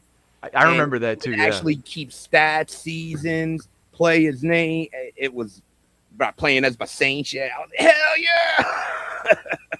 Yeah, because like, I remember Tecmo Bowl. My brother used to play that all the time. I play with him too, even though it was just a game to play. Oh, we used to have fights over that one. That one was serious. Because like I think the draw was it Tecmo Bowl or Tecmo Super Bowl with Lawrence Taylor. I think that was the draw. No, that was Techno Bowl with Bo Jackson. Bo Jackson. Okay. That's what it was. The fucking.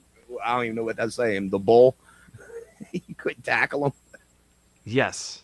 Yeah, I remember that. My cousins used to play that. Or like hoops, basketball. Hoops. I had hoops. Yeah. Yeah. Double dribble. That double dribble basketball. Yeah, double dribble. Yep. One look. I always say this. I love to get like a kid who play like modern games, then sit him in front of the original Metroid, and watch that debacle. Just try to figure out the first level alone. Yeah. Just trying to figure out that game. Period. Unless you want like a gamer who would sit there like night and day, you'd never beat that game because it's so big but so small at the same time. Yep.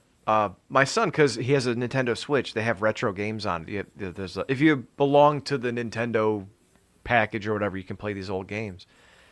And actually, it's funny. We're talking about video games. I'm not even a gamer, and I have my coasters.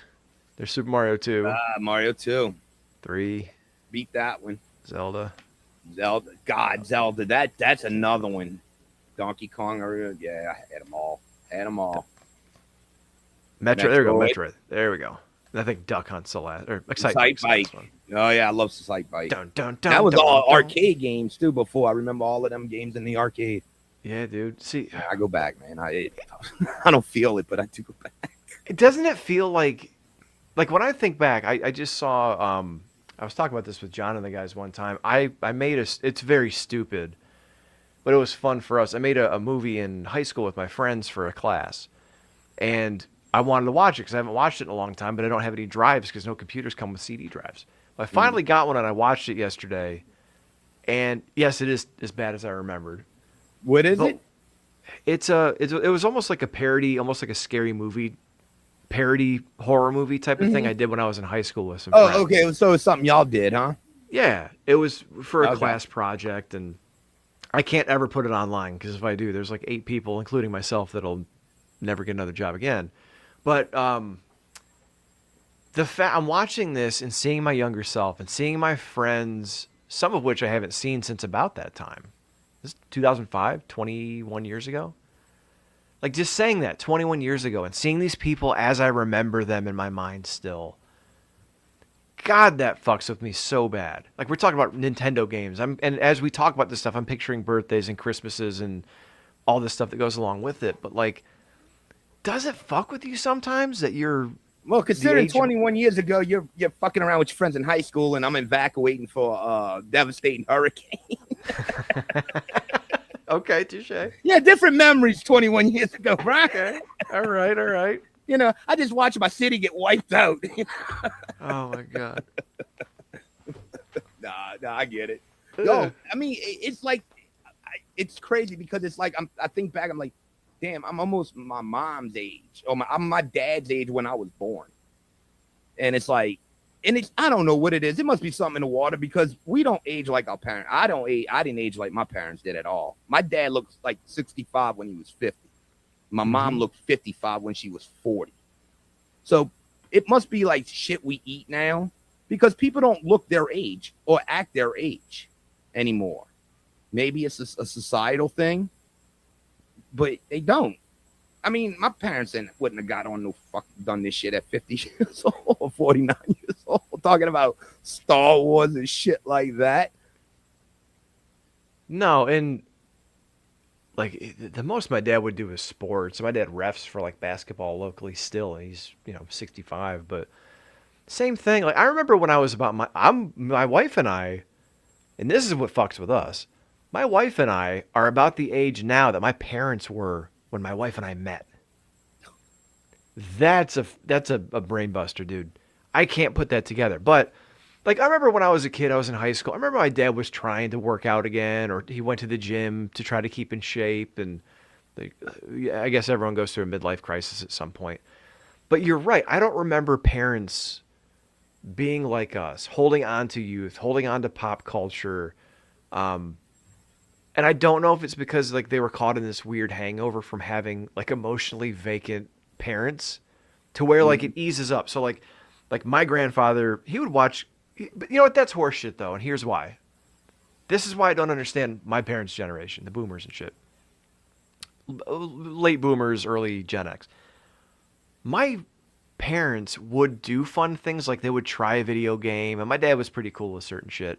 But to your point, he's not going to spend his time on a podcast talking about Super Mario Brothers. Yeah. Right? This is shit that's special to us.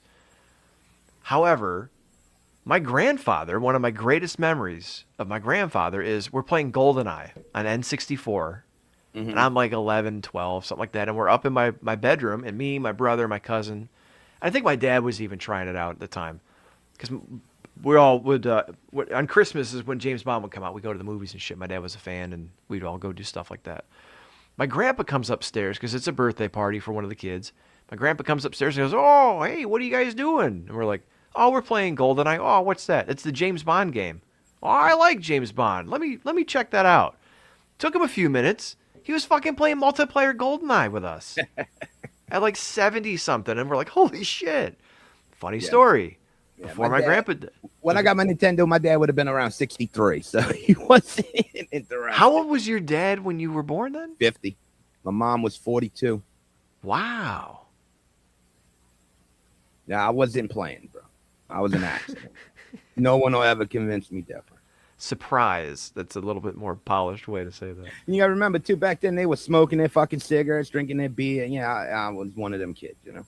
Gotcha. So you really were a latchkey kid. They probably left you to your own devices. No. My mom didn't work. My mom she was a housewife, so she didn't work. My parents were like didn't have like my dad was just in the auto business, but he was good at it and he just worked his way up. Neither one graduated from high school.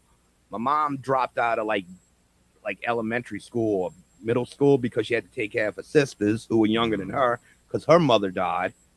And yeah, it was nuts. Yeah. Damn. A bunch of inbreeders. I don't know. And my mom, see, and that's what's crazy. That's what I was telling Chris, Rich Dow. It's like even back then in the like 30s and 40s, didn't matter what race you were. You were dirt poor. You were with everybody else who was dirt poor. And that's what I was telling them. It wasn't the stories you get like in the South, like the way it was. It wasn't just a black and white thing. It was a rich poor thing or a middle class poor thing. And it really was. And my mom grew up on the poor side of the bayou, literally. I have a tape. It's funny. It's actually why I have this cassette player, because I have a tape that someone was doing a class project and was asking my grandma about, and I was close with my grandma before she died when I was younger, asking her about growing up during the Depression and all. It's one of those projects where the teachers tell you to go interview someone who was around, 2 generations ago. So I still have a tape with her voice on it, interviewing these questions. And she was talking about that. Now, to be fair, I know my grandmother, and as great as she was, there was still some, cultural difference. She wasn't out and out, flaming racist or anything, but like there was cultural differences. But to your point, it was like, no, we were all poor. Like you see, and she would say like, this is in the 90s, you see division, you see people talk about this and that. And she was like, we didn't really have that, but we had people that lived in our neighborhood. We lived in their neighborhoods. We were all poor. We were all trying to make it. It wasn't, and I think that's funny. Like when everyone's struggling, all that shit kind of goes away. Dude, it's bad when my mom can sit there and tell me what they had to do during air raids and shit during World War II. That's how that's far back my parents went, dude. My dad was actually in World War II. Damn. He was on the ship. He was he was one of them guys that would look at the radar and tell the ship to drop the depth charges and shit. Yeah. But he had to leave. He had to take an dishonorable discharge because the woman who raised him died, and because it wasn't his mother, he couldn't leave. But he just leave like, nah. Oh wow. So that's wild. He was in the shit for a while on a ship. My grandfather was in World War II. That shows us just how old your parents were when they had you, man. That's 1977, the year Star Wars came out. Wow. Yeah, man. I mean, look, I'm sure there's always problems, but like, it is weird to see after 100 years where things are at now, and maybe to your dad's point, or to his defense, maybe he wouldn't worry about stuff like this because after all the shit he went through and saw, maybe this stuff seems trivial. Maybe that's where it came from. But again. No, well, I don't think he really saw much. I mean, because he was on a ship. He wasn't like on a battlefield or nothing. I mean, so I don't think he actually. I don't remember any stories of anything like any of significance really. Maybe he didn't tell me, but I don't think there was like he was ever like involved. I think they ran into, if I can vaguely remember, a Japanese sub one night. But outside of that, I don't remember anything else. Interesting. Because, like, now when it came to one of my close friends' grandfathers who was a sniper, that's very horrifying hearing those stories. 17 years old, he's like, yeah, I had to take my bayonet and just stab that fucking German. Oh shit. That's wild, man. I remember my buddy's dad, he was a Vietnam veteran, and I remember we asked him one time, hey man, tell us about Vietnam. He was watching TV. Yeah, them motherfuckers are fucked up. He had the clicker. Mr. Bill was a super cool guy, super chillax. He was old, yeah, because they had my buddy when they were older too. I think they had kids when they were older. Anyway, Bill was older than most of our dads, but very cool. Kind of a debonair guy where like he wasn't like, I don't know, he wasn't like a GQ model, but like he was an older man of sophistication. You know what I mean? And I remember he's sitting on the couch and he's just clicking through movies. And we're like, so Bill, like, can you tell us about Vietnam? And he just was like, stopped. He turned his head and he barely gave us an answer. It was just like, I will never, ever tell you about the things I saw in Vietnam. Yeah, many Vietnam veterans, they don't talk about it. They're not like, for some reason, World War II veterans I always seem to be more open up about it than Vietnam. My daughter's mom's uncle was a Vietnam vet, and he had his best friend get killed in front of him, and he may have talked about it here and now, but he never talked. He lived off the land in the woods, grew his own herbs, stuck to himself, ran around the woods naked at night. Yeah, I mean, he died actually a couple years ago, but that's the way he lived, and that's the way he always wanted to live.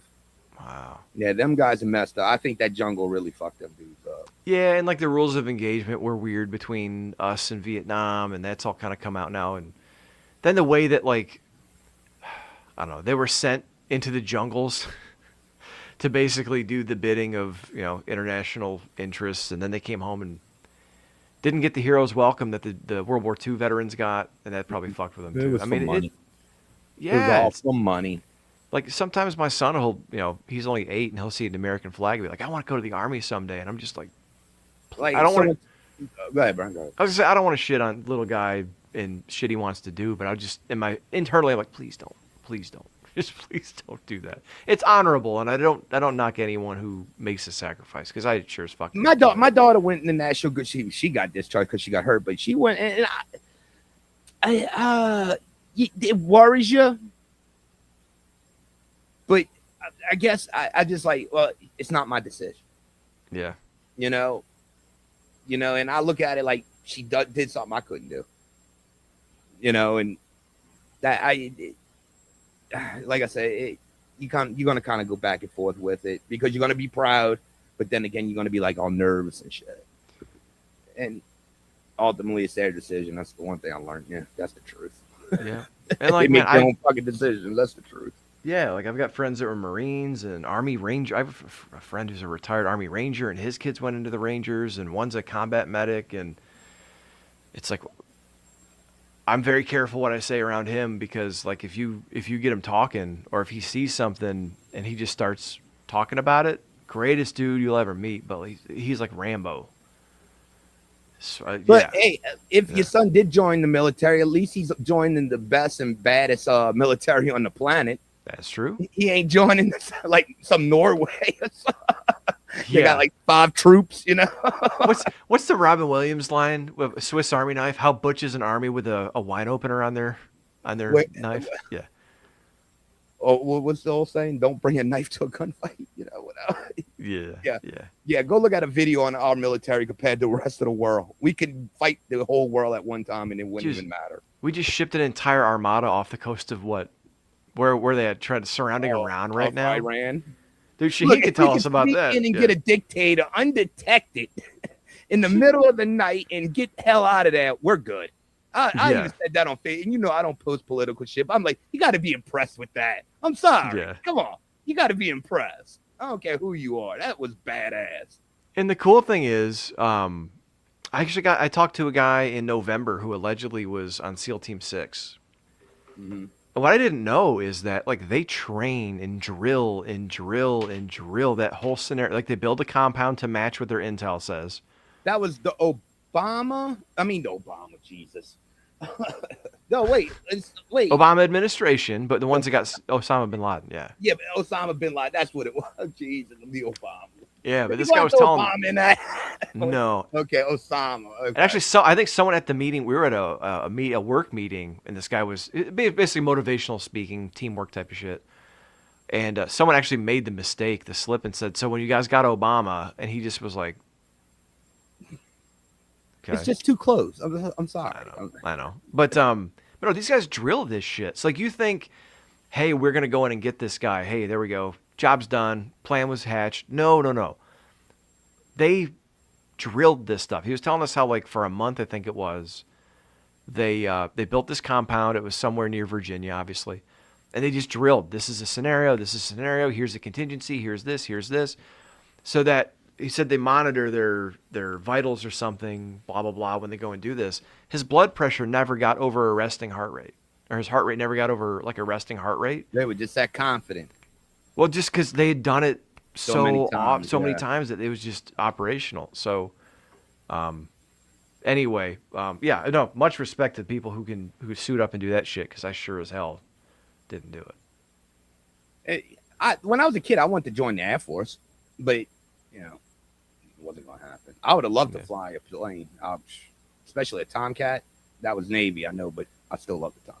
I don't trust myself, dude. I live by a private airport where you can go and take lessons if you can afford it, which I don't even know how expensive it is. I just don't trust myself. And this is leading into what we'll talk about next time on part 2 is the ADHD thing and other issues. But like, I would love to. And I don't know. I'm sure, I don't want to say it's easier than it sounds, but I'm sure like once you know the gauges and you know your shit and the instrumentation, I'm sure if you follow a disciplined plan, you're okay. I don't trust myself to not forget the one thing that doesn't cause me to drop out of the sky. You know what I mean? No, I'd be the same way. I'd probably back up, even though you can't back up, and still somehow and crash. Local man doesn't. Because as soon as I'm like on the aircraft carrier, I'm hitting that gas. I'm ready, baby. If I crash on the way down, at least I got it off the boat. At least. Jesus. Hey, Christ. I played Top Gun on the 8-bit system, and I landed the plane. It's possible, people. I don't believe you. I did it. I is. learned. My brother-in-law told me, who was in the Air Force. He's like, all right, this is how it's done. And this motherfucker did it on the first try. I'm like, how you did that again? And he showed me. You got to keep it at a certain speed, at a right perfect angle. And I was like, son of a bitch. Now I haven't done it in a while, so. But, yeah, there is a way. Okay. Dude, it's funny. You mentioned earlier, not to get us back into this, but when you're talking about sitting a kid down and having him play old video games, I'd done that with my son. Oh, I did that with my daughter in the early 2000s. And there's so many where like even I'm Ninja Turtles, right? The TMNT game. The original one? Yeah. With many memories with that one. To this day, I still can't get past like level 3. That's it. Oh, we finished it. You really need Donatello in the end. If you got to save Donatello at the end because of the boast. Yeah. Because I think pretty sure it was the Technodrome at the very end. Yep. And you need that bow because it helps and it's the most powerful weapon. See, I've never gotten out of like the warehouse district. Like the first couple of levels with the everyone knows how to beat. Well, yeah, I know there's one part where everybody had like a little trouble. It's like you got to jump over the river a little bit, and it's just one part that everybody had trouble with. But you got to learn. The thing is, the key, it's weird, like the pressure of the button almost. You just got to kind of skip over it, and a lot of people can't get it. They jump too high and hit and go down. You see the turtle going down the water and shit. That's where I get stuck. I got past that one time. I got into like this weird warehouse. That was it. I always thought that was a cool mode, though. Like when you got to drive the van around, I thought that was fun. Yeah. Then Grand Theft Auto stole it. Yeah. But then you got to find like the torpedoes and shoot through the barriers and stuff. It just, to me, it gets too One, I get disoriented because of obviously issues where I forget where I'm at and supposed to go on the map. Then by the time I figure it out and go back around, I've got no life left and get killed by a foot soldier mobile. But check it out. We're going to get out of here in a minute, but I'll tell you about that game real quick. My friend, the one that was he was so obsessed with the Ninja Turtles. We went to the video store, and back then it was like family video stores, you know. They knew us. We hung in that bitch. The guy even opened like an arcade pool table for us, for like us kids who used to hang in the video thing. Oh, nice. So one day we go up there, and he's been waiting for Ninja Turtles forever. We're trying to rent it. And the girl's like, it's supposed to come in today. This motherfucker had me sit up there 6 hours waiting on a game that never came back. And we were in the little pool hall thing and shit. And like since the owner liked us, he let me just play the pool for free, pool table. Yeah. But yeah, it's 6 hours. We got it 2 days later. I'll never forget that shit for that one fucking game, that Ninja Turtle game. Dude, that was it's funny. People talk about Blockbuster. I always thought Blockbuster sucked. We always went to the neighborhood ones. Like, we had Video Connection or Hot Stop Video or whatever. We never went to Blockbuster. Yeah, award winners. Well, eventually, everything was the big stores after a while. Family Video. All Blockbuster.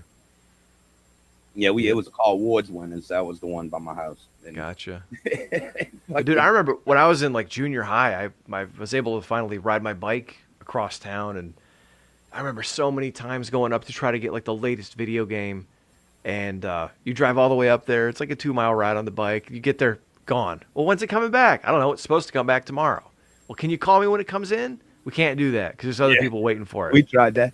That's how I used to watch. I'd rent the old wrestling videos from that store because he used to have a great wrestling section. And he actually started getting magazines in, and I'll never forget, I bought my first WWE magazine from that store. I still have it to this day somewhere. It's in here. It's from WrestleMania 6, and it's Ultimate Warrior on the cover holding the 2 titles. Yep. And I still have that one to this day that I got from that store. And that's when I started collecting wrestling magazines even more hardcore, like the black, like PW Inside and all that shit. Wrestling World and Inside Wrestling, and that was the good shit because they kept everything in kayfabe, and that was the best. I got some down there. Brandy got me, and actually, I want to send this to John. Kevin sent me one of his as like just as a thank you, and I wanted to because he was like during COVID, he was giving his stuff away to like make money because like we were helping with the cats, and he's like, I got something for you, Brian. I need much. And he sent me one of his magazines, and I want to send it to John. Because I was actually going to send Kevin back it eventually. Like, look, bro, get your collection back together. And, yeah, unfortunately. Fortunately, last year we didn't even kind of touch on that. Real quick, I mean, that was just, I thought it was a joke, man. I got everybody in, when we were all together, I got them texting me like, what's going on with Kevin? I'm like, what y'all talking about? I was like, I don't know what the hell's going on. I don't know nothing. And somebody on Facebook kind of slipped up and kind of let the cat out the bag before the thing on the Patreon, right? Or no. There was like a Twitter Spaces or Patreon, something the first. other thing. Yeah, well, I don't go on Twitter, so I didn't know. But Facebook, like I said, somebody in the circle kind of let the cat out the bag. Yeah. And that's why it was like everybody and their grandma were waiting on what you call it that night. I can't even think of the fucking name of it. And that was the longest wait. And then the way John was talking, it's like, it's like, you don't have to go any further, man. Well, I mean, I was driving home from work. There's certain times in life that, like, you remember exactly where you are when you got certain news. I can picture where I'm at. I was about 10 minutes or less, actually, from my house. And John called me on my cell. And we talk quite a bit, but there's only been a few times where he calls me out of the blue without saying, hey, do you have a minute? Or if we're not texting first. So I'm like, this is weird. It's like 5:30. It's like a Monday or Thursday. I don't remember what it was, but like maybe a Monday. And I'm driving home from work and I'm like, John Draper, okay. Or his Scandato. And so I pick it up in the car. I'm like, hey, man, what's going on? Because I just had that feeling something was up. And he was like, realistically and understandably so, kind of freaking out. He's like, dude, I really don't know what's going on right now, but I just found out that, this is not a joke. Kevin passed. And I'm like, Kevin? So Yeah, it was so. It was like, and then that night when he's on, like I said, I can't even think of the fucking thing. Don Tony? Yeah, Don. But what's the thing they go on? God damn, I can't think of the thing. Not Patreon. Discord. Discord. Yeah, I'm fucking having a mind blank. You can hear it in John's voice the fucking anger. I can hear it because I was in John's boots before, like 13 years ago with my best friend. He wouldn't get his shit together, and I could hear it in John's voice that he wanted Kevin to take care of himself. Because look, I'll be real, I didn't know nothing about Kevin. I knew he had some issues going on, but that was about as much as Kevin didn't tell people shit, not shit like that. Anyway, he didn't tell me nothing. I just knew he wasn't feeling well. That's all I knew. Because we were supposed to do something, and he was like, "Well, I'll let you know when I'm feeling better." And he's like, "I was like, all right." And I just knew something was up, and it really shocked me. The thing that really got me was when John posted a picture. I can't remember if it was Facebook or Twitter, and it was Kevin. What Kevin really looked like, and I was like, I was shocked. I was like, I would have never imagined. I didn't know Kevin was a short, big guy.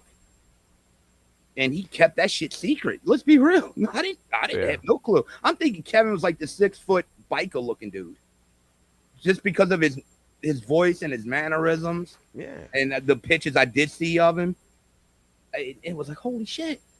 I see why he's in bad health. Yeah, I mean, obviously, being friends with someone you hear, and John never, not to talk out of school, he never really focused on it much. It wasn't a big issue, but there were some times, obviously, where he would be frustrated, or leading up to that, he was, when Kevin was in the hospital or was sick or something, he would, I wish this motherfucker would take care of himself. But no, man, Kevin kayfabed us all, is what I said on our show that week. He kayfabed us all. Oh, that was the whole point. Was he protected his image. That's what he was doing. He's protecting his image. But he was, and I'm not speaking ill of Kevin. This is John's words as he kind of eulogized him on that show with Don Tony. And even on our show, he was still talking about the truth of this. It kind of reflected the way a lot of wrestling fans are online. As people, the discourse, they argue with each other, they kind of talk shit. And John's whole thing was Kevin kind of created almost a character for himself. And he was perpetually online and didn't take care of himself. And that's not good to do that, especially long term. And this is what happened. And I didn't realize that Kevin would be up all night in Discords, talking to people. And so I knew Kevin was a late night guy because I thought because of the job. Yeah. And like I said, I didn't know Kevin was secluding himself in the friggin' apartment as much as he was.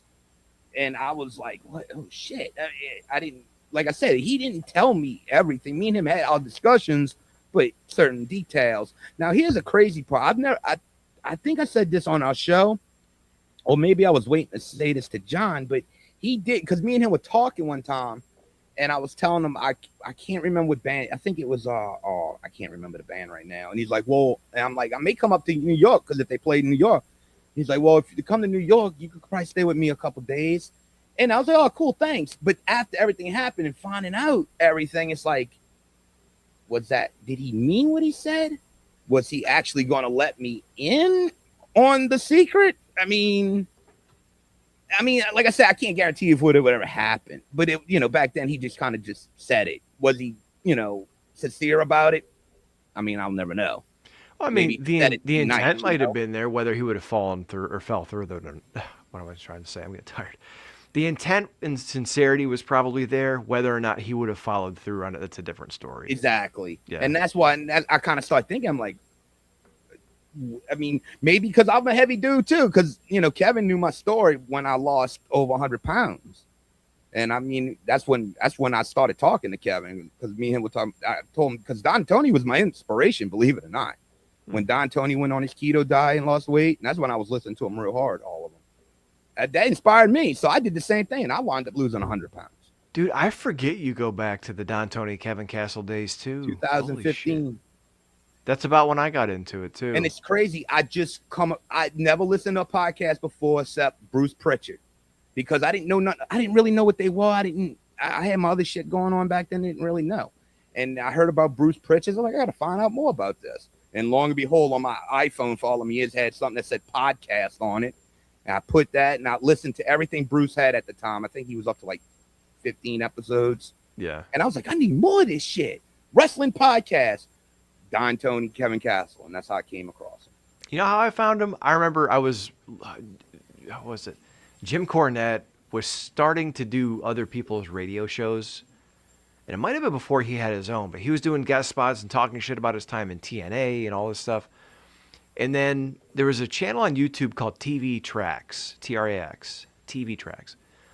And they would put clips up of, Jim Cornette or whoever. And then there was these guys named Don Tony and Kevin Castle talking about Monday Night Raw. Mm-hmm. And then I found not their Discord, it was Mixler chat. So I was in the Mixler chat, that fucking Wild West. Talk about people. I think I got onto them eventually on Mixler too. Like after I discovered them on the Apple. Yeah, I think I got on the Mixler. Yeah, and that's how I got into Wrestling Soup. I think it was too. Yeah, because like Mish would guest on there. They would do the pay-per-view recaps. And then, I love Don Tony and Kevin Castle. Appreciate what they do, but Soup was more my style, more my age, more my speed. Oh, then I discovered a bald head man called John Draper and just fell in love. I even got their Discord or their Patreon just so I could get side salad for John. Oh yeah, John was just funny as fuck. I was like, yeah, dude, he's hilarious. And I'm like, that's Kevin Castle's brother. Yeah, I go back sometimes. Like if I run out of podcast stuff to listen to, sometimes if I'm taking a long drive or something, I'll listen to like. To me, like, what I consider the heyday of Soup, which is, 2013 to 2019. And not to say they're not good now. I still listen weekly now. But there's just something about that era where podcasting was still somewhat fresh. It wasn't oversaturated.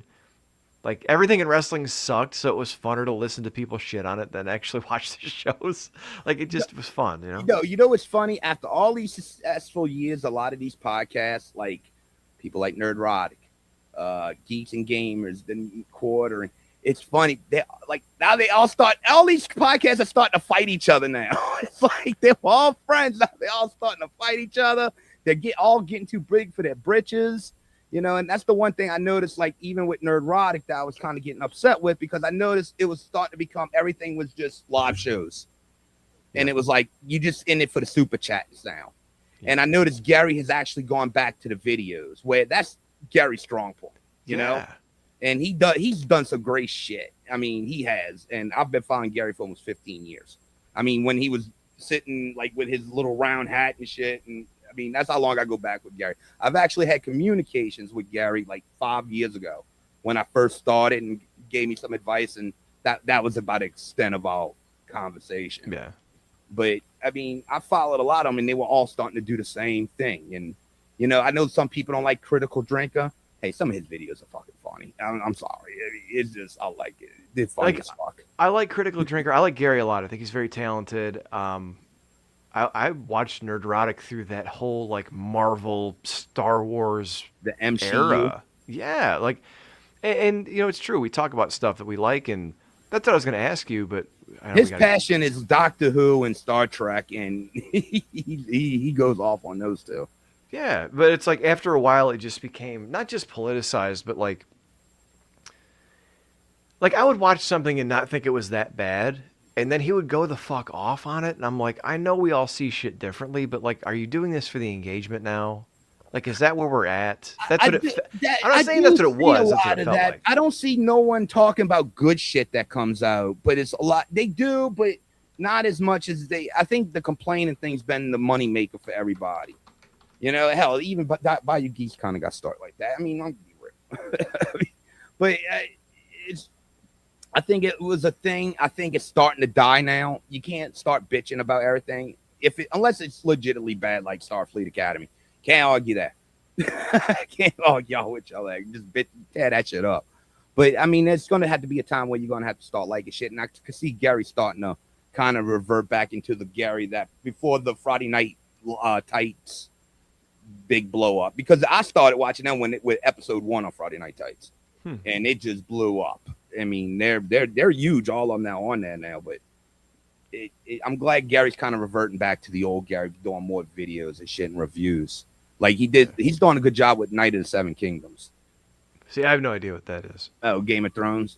It's like a Oh. spin-off, but it's actually pretty damn good. It's a short story. It's gonna be I think they're gonna have a season 2, but it's actually pretty damn good. Interesting. But Brian, I know it's like 2 hours. I told you before we got on. I'm like, I'm not gonna keep you long, Brian, by a little over. Dude, Fatty, I could talk to you all night, man. It's easy. We'll do it again. March, man. Yeah, we'll try to make a date in March if you go with that. Yeah, let me know. Like I was, Tell John I'm coming for his ass too. He's coming on. Yeah, do it. Every time I asked John, he was like, "Well, bro, I got to move to the new house. I did do this." Then when the last time I asked him, he's like, "All right, let's set something up." And that's when everything went down with us, and I kind of had to take a step back. It's like, fuck. But he's next. I'm getting his ass on because me and him got a lot of talking to do because it's been shit before we ever went on YouTube. I mean, I was with the original co-host when John came on the first 2 times. Wow. I think y'all would break the apocalypse last time he came on. Yeah, that's a throwback, man. Hey, and I'm glad to see you're still doing this because when you said you were taking a hiatus or walking away, I was like, man, Fatty's Had a a lot good of shit dude. going on, man. It's like all at once, and I still got shit going on, and now shit with work, and I mean, good shit happened at work. Now but add more pressure, more shit now. But it's getting there, man. It really is.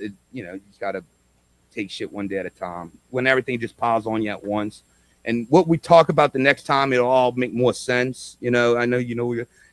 I'll just say, look, we and Brian were supposed to talk about our ADHD tonight, but it kind of got more pop culture, and we just kind of started rambling, and we went 2 hours, so it shows you how much interest. Because we both have. And I told Brian, I got to work tomorrow morning. I can't stay only. No, but that's how it is. That's a great this episode is a great preview for what it's like to have ADHD because we both get on and go, all right, yeah, can't be going on too late. We got shit to do. You were working today. We're gonna talk about this. We get off talking about 100 different things. 2 hours later, it's like, all right, well, next time we're gonna talk about that ADHD, and that's kind of what it's like. Just to give you a little. Well, I feel like when y'all talk about shit with John always kind of tells y'all from like an older Gen Xer because he is older than me. I'm kind of telling you from like a kid Gen Xer. John's telling you like a teenage like 80s kid. Yeah. I'm telling you as a little kid 80s kid. Yep. So that's why I like to talk to you all and be like, well, I was the little kid back then. I know John wasn't playing with G.I. Joes and shit. I just couldn't see that. Him and Kevin Castle fighting them, wrestling, doing suplexes or whatever shit. He said he did because he wanted the aircraft carrier and he had the big true. rubber LJNs and stuff. I was a big kid then, apparently. Because I think John's 3-4 years older than me. I think he said he's closing in on 55 soon. So he's 5 years old. Or maybe 6. Well, I just turned 49. So, man, John was a big kid. He must have been like 15 playing with G.I. Joes. John, you get picked on? It's like that. Like that. John, you wore a plastic helmet to school, dog? What's up, Oh, bro? Jesus. Rode the short bus. We used to do that, man. Me and my buddies, we had little brothers, so we used it as an excuse to play with our WWF action figures till we were in like junior high. Yeah. I collected toys. I stopped till like I was 12. I was collecting like the wrestling series 2 WWE and series 1 too, and the LJNs. I got a whole shelf of LJNs right there. Do you? Mm-hmm. Yeah. I don't know. Anyway, we'll get to that next time. Yeah. I can show you the fucking whole collection if you want. But got anything to plug, Brian? Spitball Media live Thursday nights, 8:30 on YouTube live, and then we usually record a bonus show for the Patreon afterward. Not live on that one, so you can find us at patreon.com/Spitball Media. You can find me at bshowbrian on most social media platforms, although I'm almost non-existent these days. You can find the show at Spitball Media or Spitball_Media.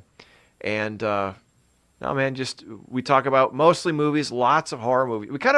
We morphed from like a current events podcast into a movie podcast into a mostly horror themed movie podcast that's not technically a horror movie podcast. So if you like conversations like this about pop culture and movies and things like that, check us out, man. Like I said, live Thursday nights, 8:30 on YouTube Eastern, 8:30 Eastern. And I'm Fatty316. You know me. I'm Bayou Geeks channel. I don't know when the next one will be out. Who knows? But I want to thank B Show for coming on. Had a great conversation. Didn't go the way I planned it, but we'll have a part 2. Brian Absolutely. will come back to the Bayou in a part 2. My pleasure, my friend. the next chapter or something. new nightmare or some shit like that. Yeah, we'll make it a cool name. Was it A New Beginning? That's part 5. Yeah.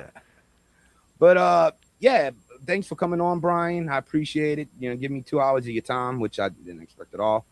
But thanks, man. And I had fun, bro. It's been a while. Man, I'm just, like I said, I'm really happy and really glad to see you still doing this. You're a great dude, and anytime, pleasure's mine, buddy. All right, guys, thanks for coming out. Everybody who hung around for 2 hours to hear me and Brian yap, thanks. And we'll catch y'all soon. That ain't no woman. It's a man.